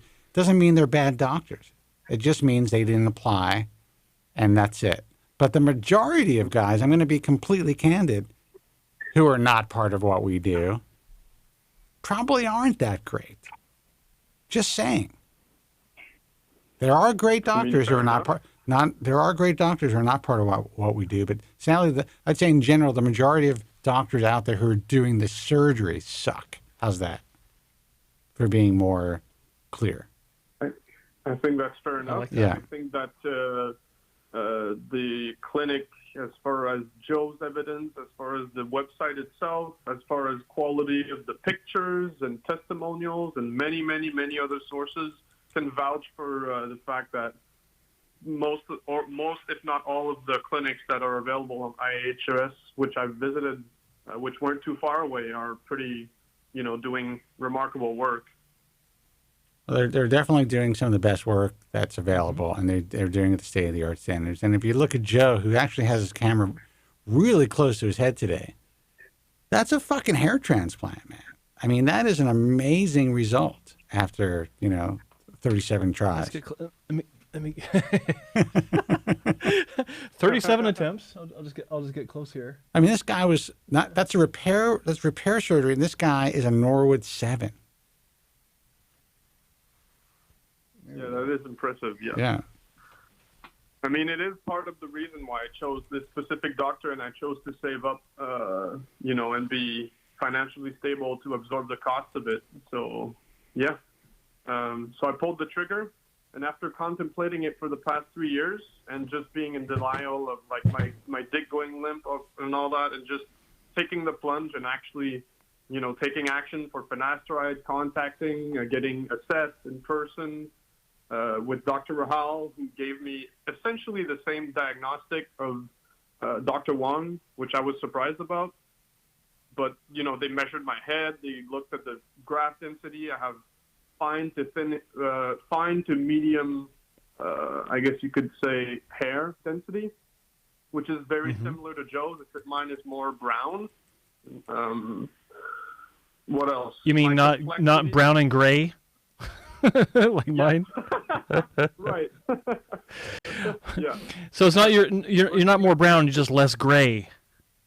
Right. I think that's yeah. Looking at your younger pictures, it's pretty much the same. Also, the pattern of loss is close to being very similar, which means right now, I'm okay with getting a higher hairline because Dr. Wong mentioned, and you've mentioned as well, and framing of the face, the temples, right? Those have disappeared for me already, substantially. And I think temples or temple points. Different. What's that? Temples or temple points?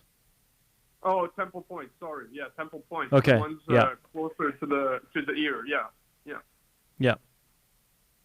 And so I got essentially the same diagnostic with Dr. Rahal in live person, except Dr. Rahal stopped doing FUTs earlier this year. I think during COVID. Mm-hmm. I was actually supposed to go with him. I was about to pull the trigger on either clinics, and he just canceled all this FUT, which actually kind of raised suspicion out of me, because I think you mentioned yourself that a doctor that is able to do both surgeries and doesn't vouch for one or the other is a better option. And so that's what I went with. Chose FUT. Well, I think that I think it's important for a doctor to be able to perform both. I'm sorry to hear that he's dropped his FUT, the FUT side of his practice, because I thought Dr. Rahal was exceptionally good with his FUT. He's usually really good with the donor scars. Of course, the rest of his work goes without mentioning, but I'm disappointed to hear that. I wasn't aware of that. I knew that he had reduced his FUT workload quite a bit. But back to your original point, I think it's important that doctors have a basic understanding of FUT, and I think that while it is beneficial to be able to offer both, I don't believe that if they only perform FUE that it's any less valuable as far as an option. I just think that the caveats apply. Choose someone based on the results.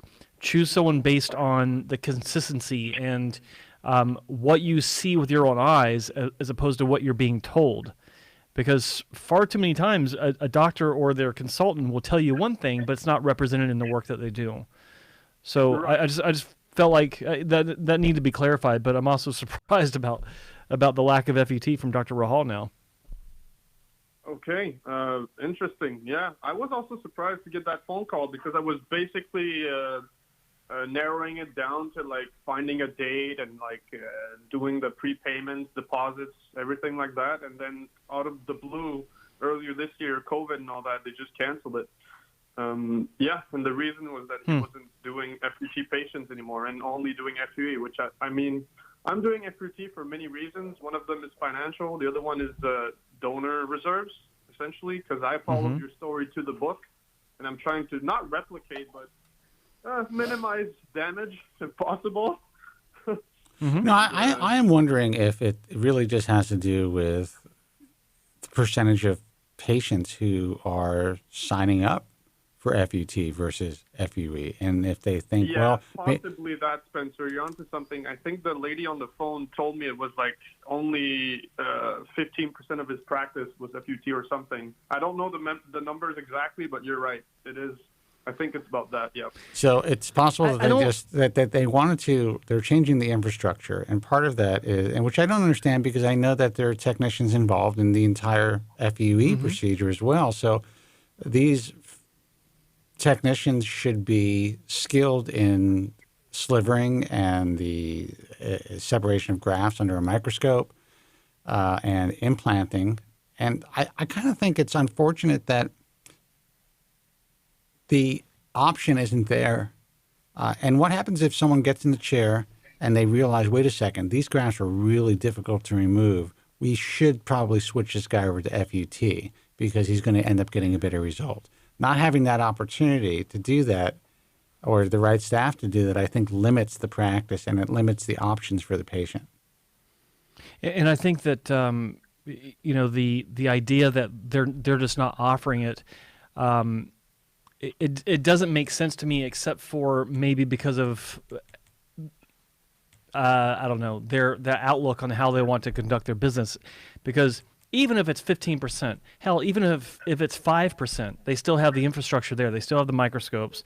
The technicians that have been slivering for years are still there. They know how to sliver. There's no physical difference to the setup in the clinic between FUT and FUE.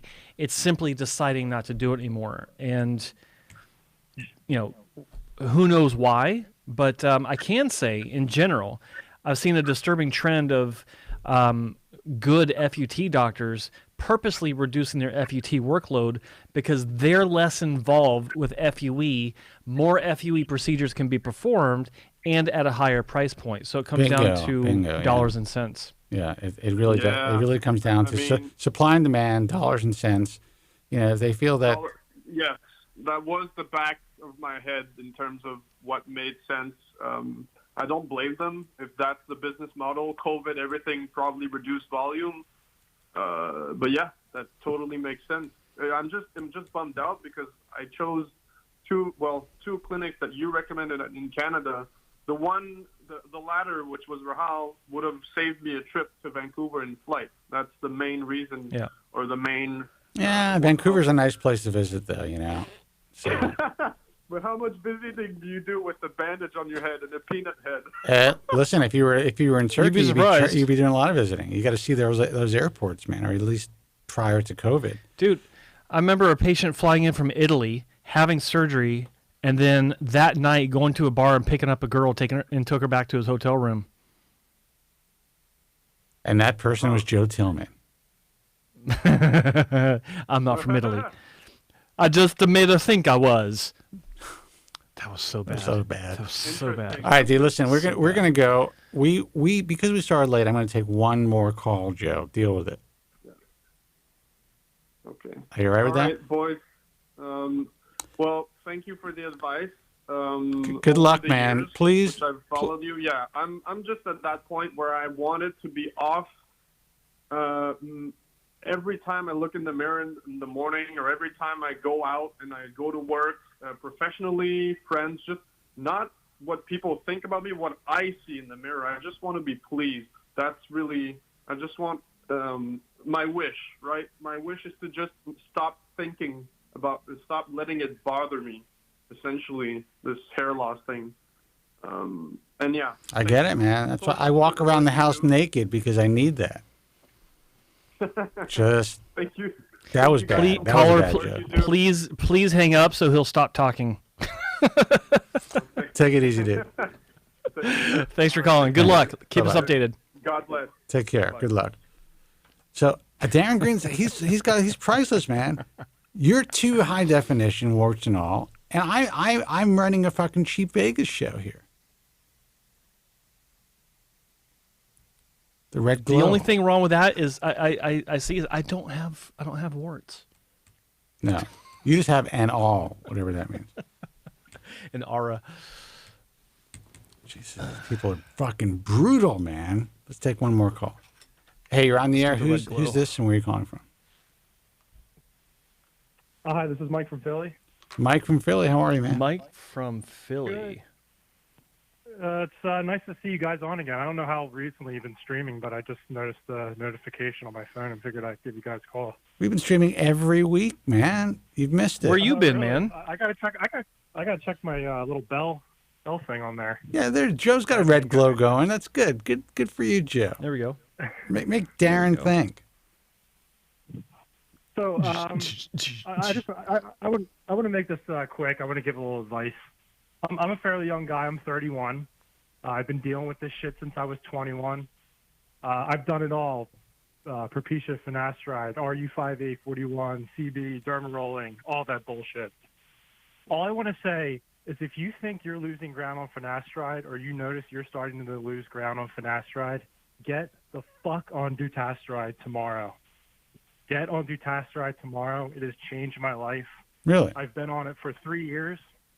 Finasteride it worked good for about a year and a half, 2 years, but man, I started miniaturizing fast. Well, I thought it was over. what would you advise a guy my age who's been on it for 20 some odd years, who believes that believes that he lost a little ground, but he has a lot of room to play with his finasteride dosage? Would you still give the same advice as a 30-year-old guy who's been on finasteride for a year and a half? I could kill myself for fucking with finasteride as long as I did. It's crap compared to dutasteride. Oh my God! Your libido will go down a little bit more than it is on finasteride. I have kind of see that's a game changer for a lot of guys. That right there kills it for a lot of guys because they're already having issues either real or imagined with finasteride. So you just now saying that you might have a little bit more of a limp dick with dutasteride than finasteride. That doesn't help, man. No, it is not necessarily a limp dick. It's just libido. You could still get it up just fine. So, I mean, I do understand your point. The older guys, naturally your libido is starting to go a little bit. But if you're in your 20s... How dare you? Who said that? What? Who said anything about older guys? Finasteride is not working for you. Is this Steve from Arizona? What the hell's going on here? 0.5 milligrams every fucking morning. You'll thank me in 2 years. Well, here's I'll tell you what. I did that for 2 years, and it made zero difference for me as far as my hair. Now, I was really bald before, so there wasn't a lot to work with. But what it did do that finasteride didn't is I got bloated from it. I had water retention with dutasteride. That's my experience with it after 2 years. Like, did you get it in the face a little bit? Yes. The bloated? Yeah. Yeah. It was in my face, and wasn't a good look for me. Rotund, I would say. Rotund. Yeah, exactly. It was bad. Like I look at some of the videos I did back at that time. They're not online right now. Yeah. They were clinical videos I was making, and not a good look on it. I just had that. I got off of it, went back to booze. finasteride, and no problem. I had that from booze and eating at certain points throughout my career. But no, listen, I would say that can be good advice for some people, for sure. And I understand that your particular experience, it was a game changer. To me, it's just great to know that that's in the toolbox. For me right now, on a personal level, I know you're not just talking to me, but on a personal level, I did titrate. It took about 90 days, and I see a difference already. Like, okay, like things are looking good. So I still have room to titrate, but I also have access to dutasteride. And you guys will be the first to know if I pop that fucking pill. And trust me, I will not wait till I lose too much ground or enough ground to be like, oh my God, I'm not afraid of the drug on a personal level. Good. You know? Well, I mean, that's all I want to say. Take it for what it's worth. That's my experience. I've tried it all, and dutasteride saved my ass. Well, listen. That's good. That's good information to have, and I do think it's interesting that you are an R5. What is it? R58841. RU58841. So-called user, because no one really knows if they were getting RU58841. They haven't known for 20 years. Everyone's buying this shit gray market on the fucking internet, and they're mixing it. It's the craziest fucking thing.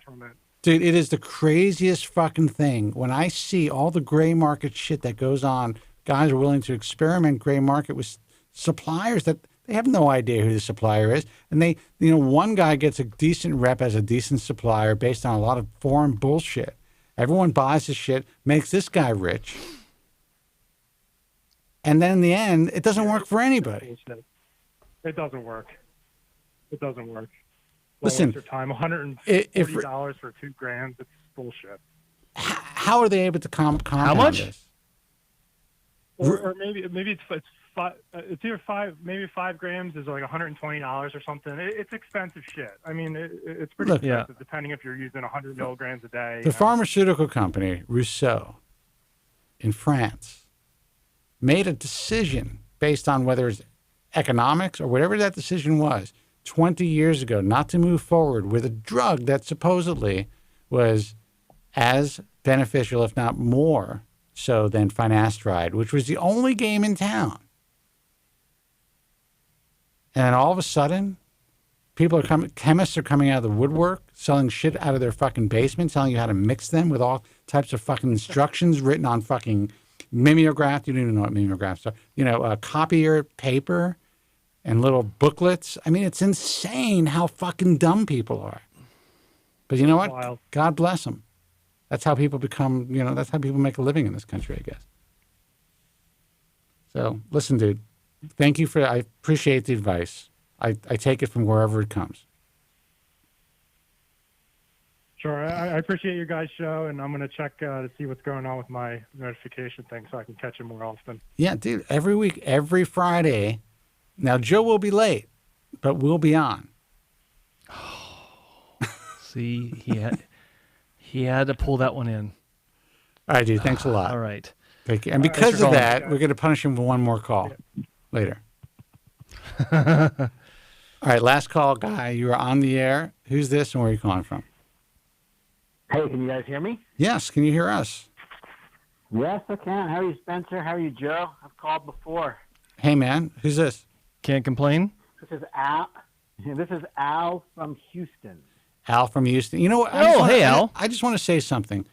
Why are all the phone lines lit now? Because people were like, hey, they're still on. Maybe I can get in. Shit. Damn it, man. We're on for 2 hours earlier. Call then. Okay, Al. What's up? Hey, I've been listening for years. I've called the show a couple times before. I had an observation, and I was curious if you guys had a similar observation or thought that I was on track or off track. So I've had FUT twice.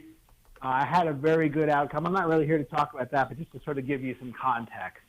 But, I noticed when you look at some of the hair forums like yours or some of the other ones, it seems to me like the average age of the person getting hair transplant is falling sharply. And whereas I feel like it used to be a lot of guys in their 40s and 50s, it's a lot of guys in their 20s and 30s now. And I was curious if you guys, A, thought that was true, and B, what you guys thought the long-term ramifications of the average age of somebody having hair transplant falling was. I'm going to start, Joe, if you don't mind. I say that it's really bad. I'd say that what's happening to the industry, first of all, what's happening to our culture is really fucked up. Social media, places like Instagram, Facebook, whatever it is, they've really, as commoditized as hair transplant surgery has been since the 1970s, it has never been more of a commodity than it is today. And it's never been marketed to a younger group of people than it is today. And it's being marketed through, even though people of our age, I don't know, how old are you again? I think I'm the same age as Joe. Okay, so you're 51. So people in our age group, even though obviously we're social media savvy, we're on social media, we don't live and die by social media. And we understand that there's a lot of shit on there that's just complete bullshit. And it really is used for marketing and becoming influencers and all this happy horse shit. Young people grew up with this. They don't understand it. They think it's real, like, real news, or fake news. They don't really comprehend the magnitude of making a decision like this. So they see this on Facebook. They see this on Instagram. They see this in other social media platforms. Then they come to the message forums, and they all gather on the message forums and places like Reddit.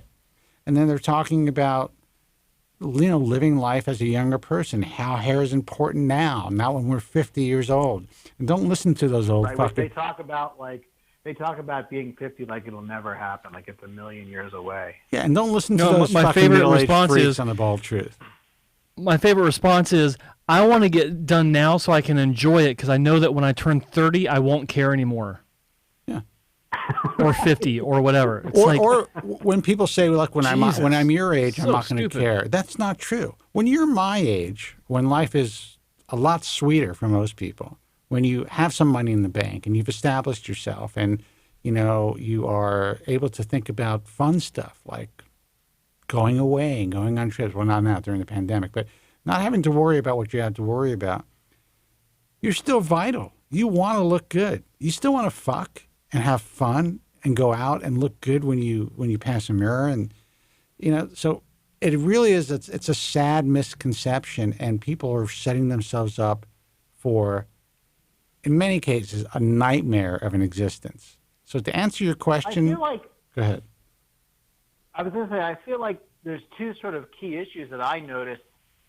One is that it's a lot of guys having transplant before their hair loss pattern's really established.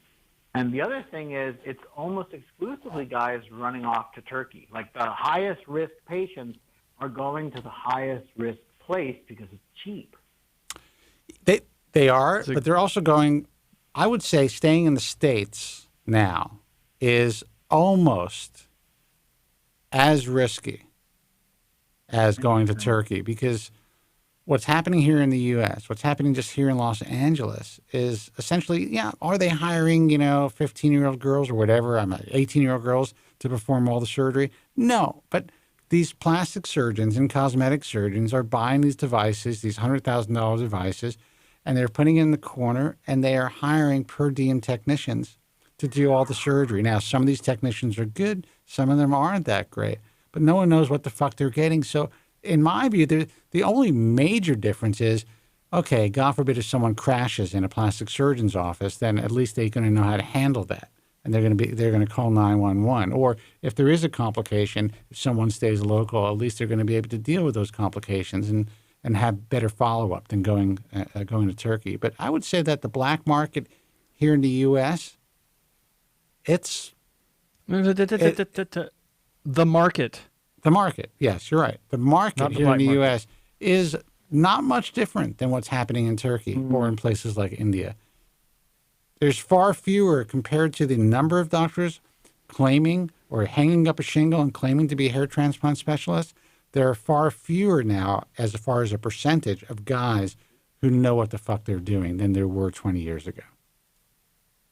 Interesting. Joe, what do you think? I agree 100%. I mean, what he was saying about the dangers, it's just industry wide. Like there's so many shortcuts being taken. It's why I think that information that I'm offering and Spencer's offering now is more valuable than ever. But we're just not being heard. We don't have that audience, and the number of clinics out there that are advertising. Look, I follow this stuff on Instagram sometimes, and I see some clinics that have hundreds of thousands of followers. Now, realistically, I don't think they actually have that many followers. I think they bought them to make it appear like they're that popular. But the amount of deception going on right now is unparalleled, absolutely unparalleled. I was speaking about this last week. I got an email from a marketing firm in Germany that wanted to give me a free hair transplant at a clinic in Turkey, or I could give the hair transplant away to a contestant or something, right? And they're going to fly me and a guest if I'm getting the hair transplant or if they're getting a hair transplant, but fly me and a guest to the clinic with a red carpet treatment in exchange for a video that they'll pay me for. So not only is it a free hair transplant, it's cash money, yo, to actually make a video about it, and continued videos as well. And the numbers that they were offering me was nothing to sneeze at. Like, I revisited it. I was like, God damn, that's a lot of money. So, and the thing is, they sent me references or examples of other YouTube influencers that have done the same thing. And I'm looking at these guys, and I looked them up, and nowhere on their site does it say that they got a free hair transplant or that there's any sort of financial arrangement with this. And the work looked like dog shit. Let me tell you, it looked horrible. So these guys are getting sucked into this because these YouTube influencers, I'm talking 500,000 followers. I'm not talking, small stuff like what I'm doing or some of the other guys are doing. I'm talking 500,000 followers on YouTube, which is not easy to do. We're in financial cahoots with the clinic to get people to come in to have surgery based on their own shitty hair transplant.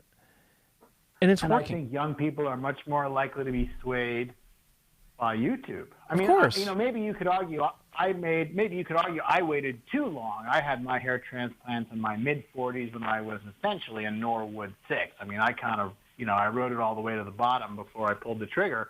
But that having been said, I feel like I was about as good a candidate as you could have been. I had 2 FUTs, and I had an outcome that I'm very, very happy with. Well, but why? Why did you wait too long? I mean, were you miserably unhappy before you had it done? Was your life ruined because you didn't have a hair transplant? I hung in there. Like, I was on meds for a long time. I'm still on minoxidil. I tried finasteride a couple times. Kind of wasn't really for me. And I just kind of always thought that the day would come where I would get used to it. I'm married. I have kids.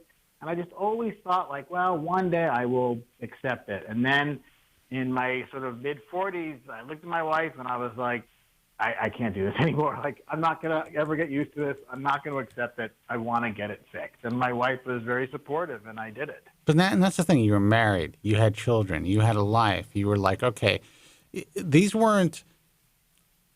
There were no it didn't stop you. Even though hair loss is always a hurdle, that you have to deal with to get to the point in life where you've accomplished these things, where you have your mate, where you've have your family and your career. But a lot of guys can't get past that hurdle. They can't do what you did. So you did all that. You accomplished things in your life. You got to an age where you were mature enough, in my view, to make a decision. And you also understood the entire scope and the possible pitfalls of the surgery. And you took that chance. And now you're happy with that decision. Yeah. That's the way to do it. Honestly, it was literally, it's the best money I've ever spent on myself in my whole life. That's great. I mean, I love hearing that, man. Yeah, but I'm not going to lie. Who'd you go with? I was scared shitless. I actually never say, because then I kind of feel like it just becomes about that person. But I went with somebody that you guys have had on the show and you're well familiar with, and he's a member of your organization. So I never actually say, but he's one of the most sort of senior and established guys in the country. I'll leave it at that. But yeah, I'm not going to lie. It was even with all the things. John Cole. Alan Bauman. But Ron it Shapiro. It was still very scary that first time. I'm not Steve going to lie Gable. to you. Like, you get in that chair, man. There's no getting up from that chair. Well, once you sit in that chair, you're in it. You're glued there. It doesn't matter. You know, it's funny. There are guys, once they sit in that, I'm different. They sit in that chair. If a belly dancer came out to give you a fucking hair transplant, they would stay there. Because they don't want to. They don't want to fucking lose their deposit. Yeah. They freeze. They're like deer in headlights. Yeah, for sure. Yeah, no, it's true. It's true. I don't know.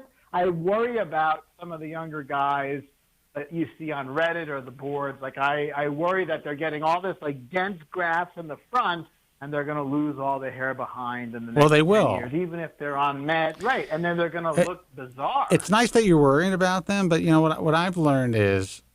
And I listen. I will empathize when that happens because it's going to happen to a lot of these guys. We try to do our best.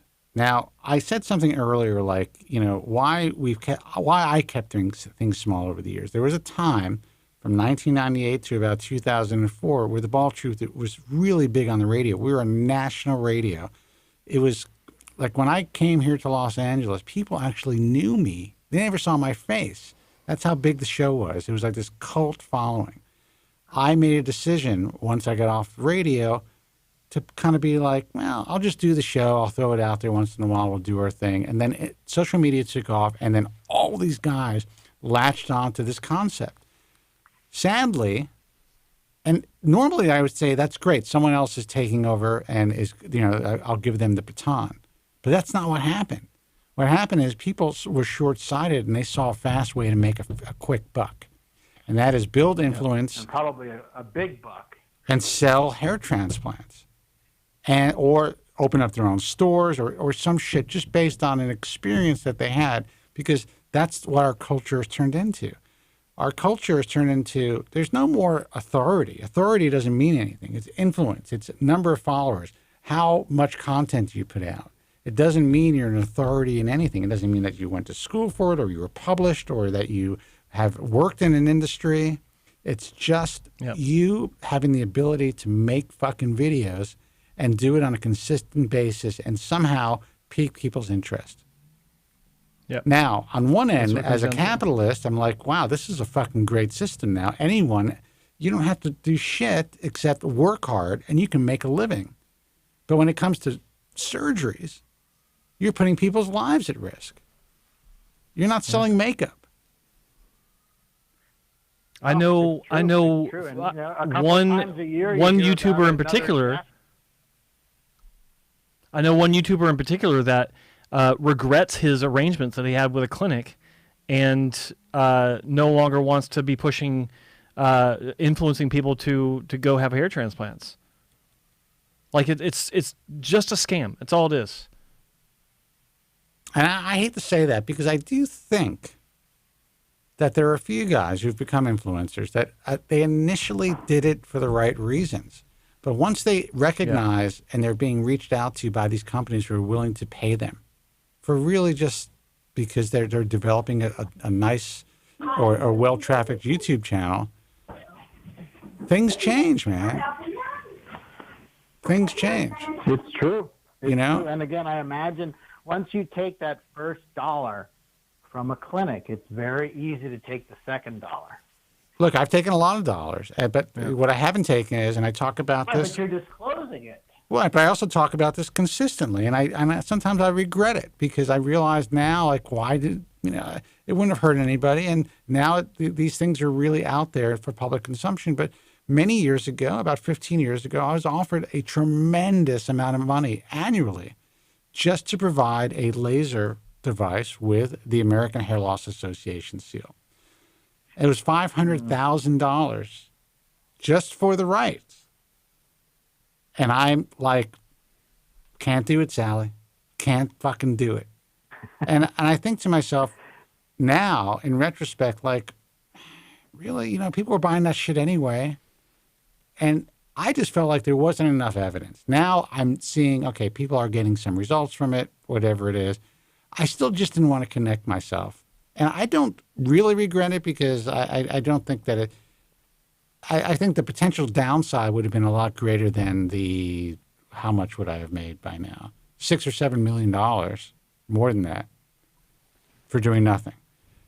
But that is hard money to turn away. So, and these guys are talking about, you're talking about small amounts of money with these guys. You're talking about guys who are like, okay, even if they have a big following, maybe they're getting a commission from their transplant. So they're asking for a 10 or 15% commission for every patient they send this person. That adds up. These guys can make a few $100,000 a year doing this.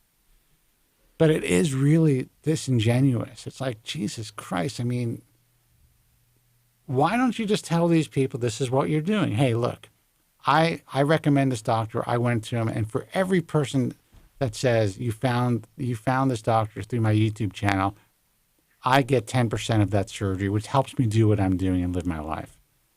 I don't think that's so hard to say. And then people can make their own decisions. Yeah, but again, I think it's okay if you disclose it. But like Joe was saying, those other people who he looked up, they didn't disclose it. That's the problem. But it's also here in the U.S. It's something, so they can assess your what you're saying in the context of the money you're taking. But there's also something called fee splitting, and that's an issue that is really, when you're thinking about internet marketing, I don't think the law has caught up to what's happening on the internet, because you cannot split or take the commission for a surgical fee if you're not working directly under, or you're not employed by the physician or employed as a independent contractor, from what I understand. Joe, maybe you can not even an independent contractor. I think you have to work in the brick and mortar place in order to work on a commission basis.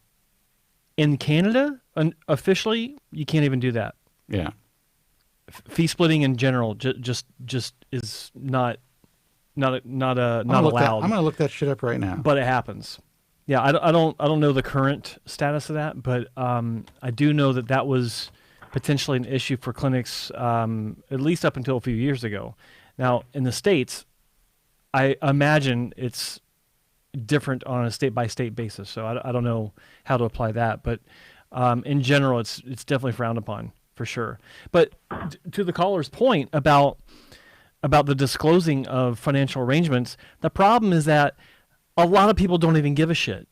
Like if it were disclosed that someone was getting compensated, they'd be like, good for him. And they wouldn't think about what that means. They wouldn't put two and two together to say, okay, so what he's saying is actually because they're paying him to say it, more or less. A lot of people don't even put that together, even if they do know that there's compensation involved. It just doesn't fly. So a lot of that has to do with the dream that's being sold and the mindset of the target market. When you're dealing with 22-year-old guys and in some cases women, they don't they're smart enough to know what it is, but they don't understand the full ramifications of what that means. And it works. They're probably so off kilter by losing their hair that it's hard for them to think clearly. Yeah. Yeah.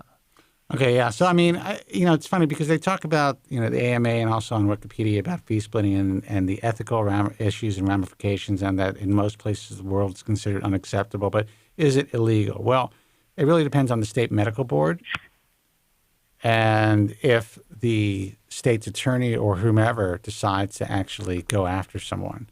But it is really shady. Let's put it that way. It's really shady, and most professionals do not want to be involved with fee splitting.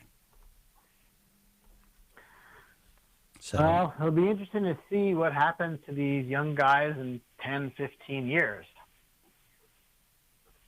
It's not going to be. It's going to be sad for them. Let's hope that there's going to be better treatments that are come down the pike in the next 10 or 15 years, so that they won't have to deal with really what I believe will be some significant long-term adverse ramifications of having surgery too early, moving too much hair during a single surgery, and probably having a bad hair transplant to begin with.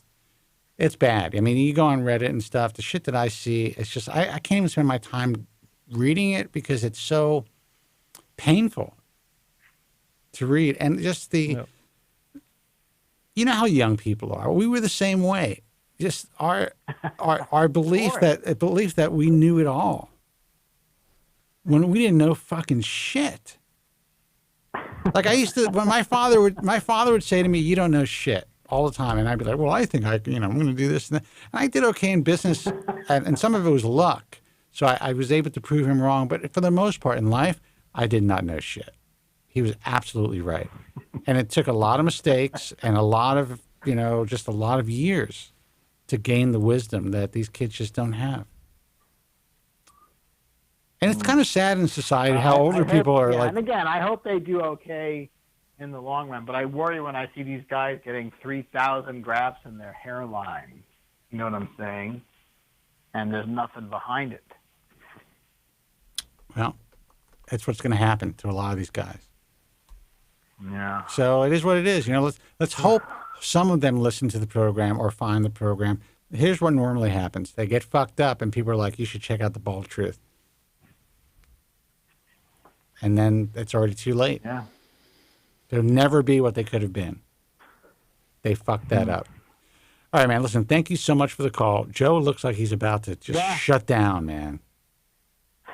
I Thank slept you guys for everything. You guys zero really last night. provide a huge service. Joe Spencer, we really appreciate it. Thanks again. I'll be listening. All right, man. Thanks a lot. Thanks for calling, Al. See ya. Callers, I'm sorry. I have to hang up because Joe's he can't deal with it. He's tired and, he's got a whole... I'm done. He's done. I am tired. I got very little sleep last night. All right, so we're out. I'm hanging up on these guys. Sorry, guys. It wasn't I would have stayed. If it were just me, I'd stay.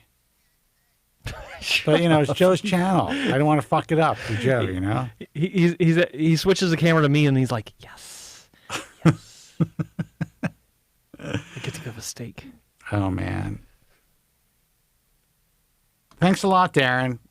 I appreciate your input. What does it say now? Great show, and he gave us a kiss. Oh, okay. That's nice. I'm surprised by how switched on you guys are. Seriously, from risk will pay. Don't know what that means, but thanks. I think. Well, guys, we are going to go. Thank you so much for tuning in. Thank you for adding the red light, Joe, so I'm not the only one who looks like I'm fucking doing a show out from Vegas. Right on, man. People are just cruel, man. Like we do so much for everybody. You're just so mean.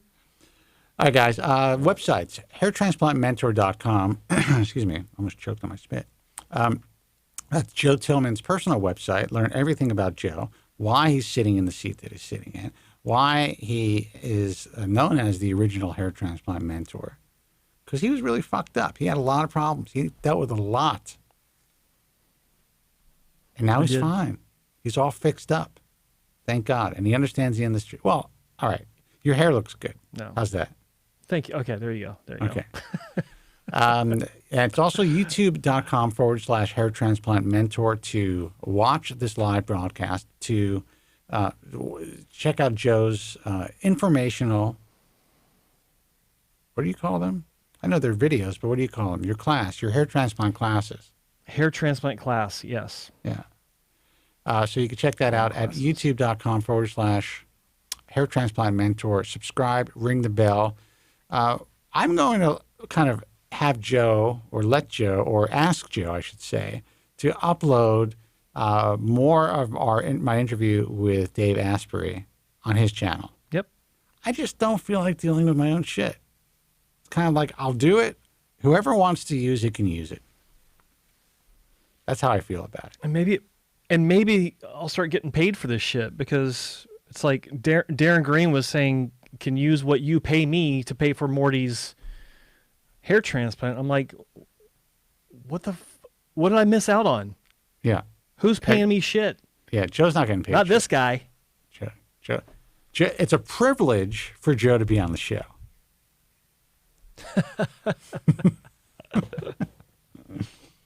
That's my privilege to have Joe as well. It really is. That too. TheBaldTruth.com. Also, IHS.org for the International Alliance of Hair Restoration Surgeons. American Hair Loss Association's AmericanHairLoss.org, our message forum, which people are still going to. So no matter how many times I tell you to stay off the forum, you're not. It's BaldTruthTalk.com. And just look for more episodes of The Bald Truth. Guys were asking about the Global Hair Loss Summit and if we're going to have consumers in there. I still haven't decided if we're going to open up registration to consumers, but if we do, we'll make it very inexpensive. I just thought of Sorry, just had a thought, just ran away for a while. Yeah, it'd be nice to think of a way for that to happen. Well, what we may do is maybe we'll have a section, maybe it'll be on demand, where consumers can go in and check out some of the highlights and the important stuff. And I'll make it cheap, like $100 some odd for a year or whatever, maybe clips from the better talks about regeneration and cloning and things like that, because that's what all the kids are interested in today. Yeah, that's true. And some of the stuff we would give away, obviously, but this is really an educational platform for physicians, and it's private. We're letting them in there, so we can't just put the shit on YouTube. But I'll think of it. Maybe we can do that, and we can have all 60 people who are watching the program check it out. It's not a huge moneymaker, Darren, so don't worry about it. All right, guys, listen, until next time, be strong, God bless, and thank you guys so much for listening. Take care. Thank you very much. I'm sorry for any inconvenience you may have been put to prior to the programme, and I'm glad you enjoyed it. And if you could now leave by the exits at the rear, that'd be splendid. Thank you. Good night.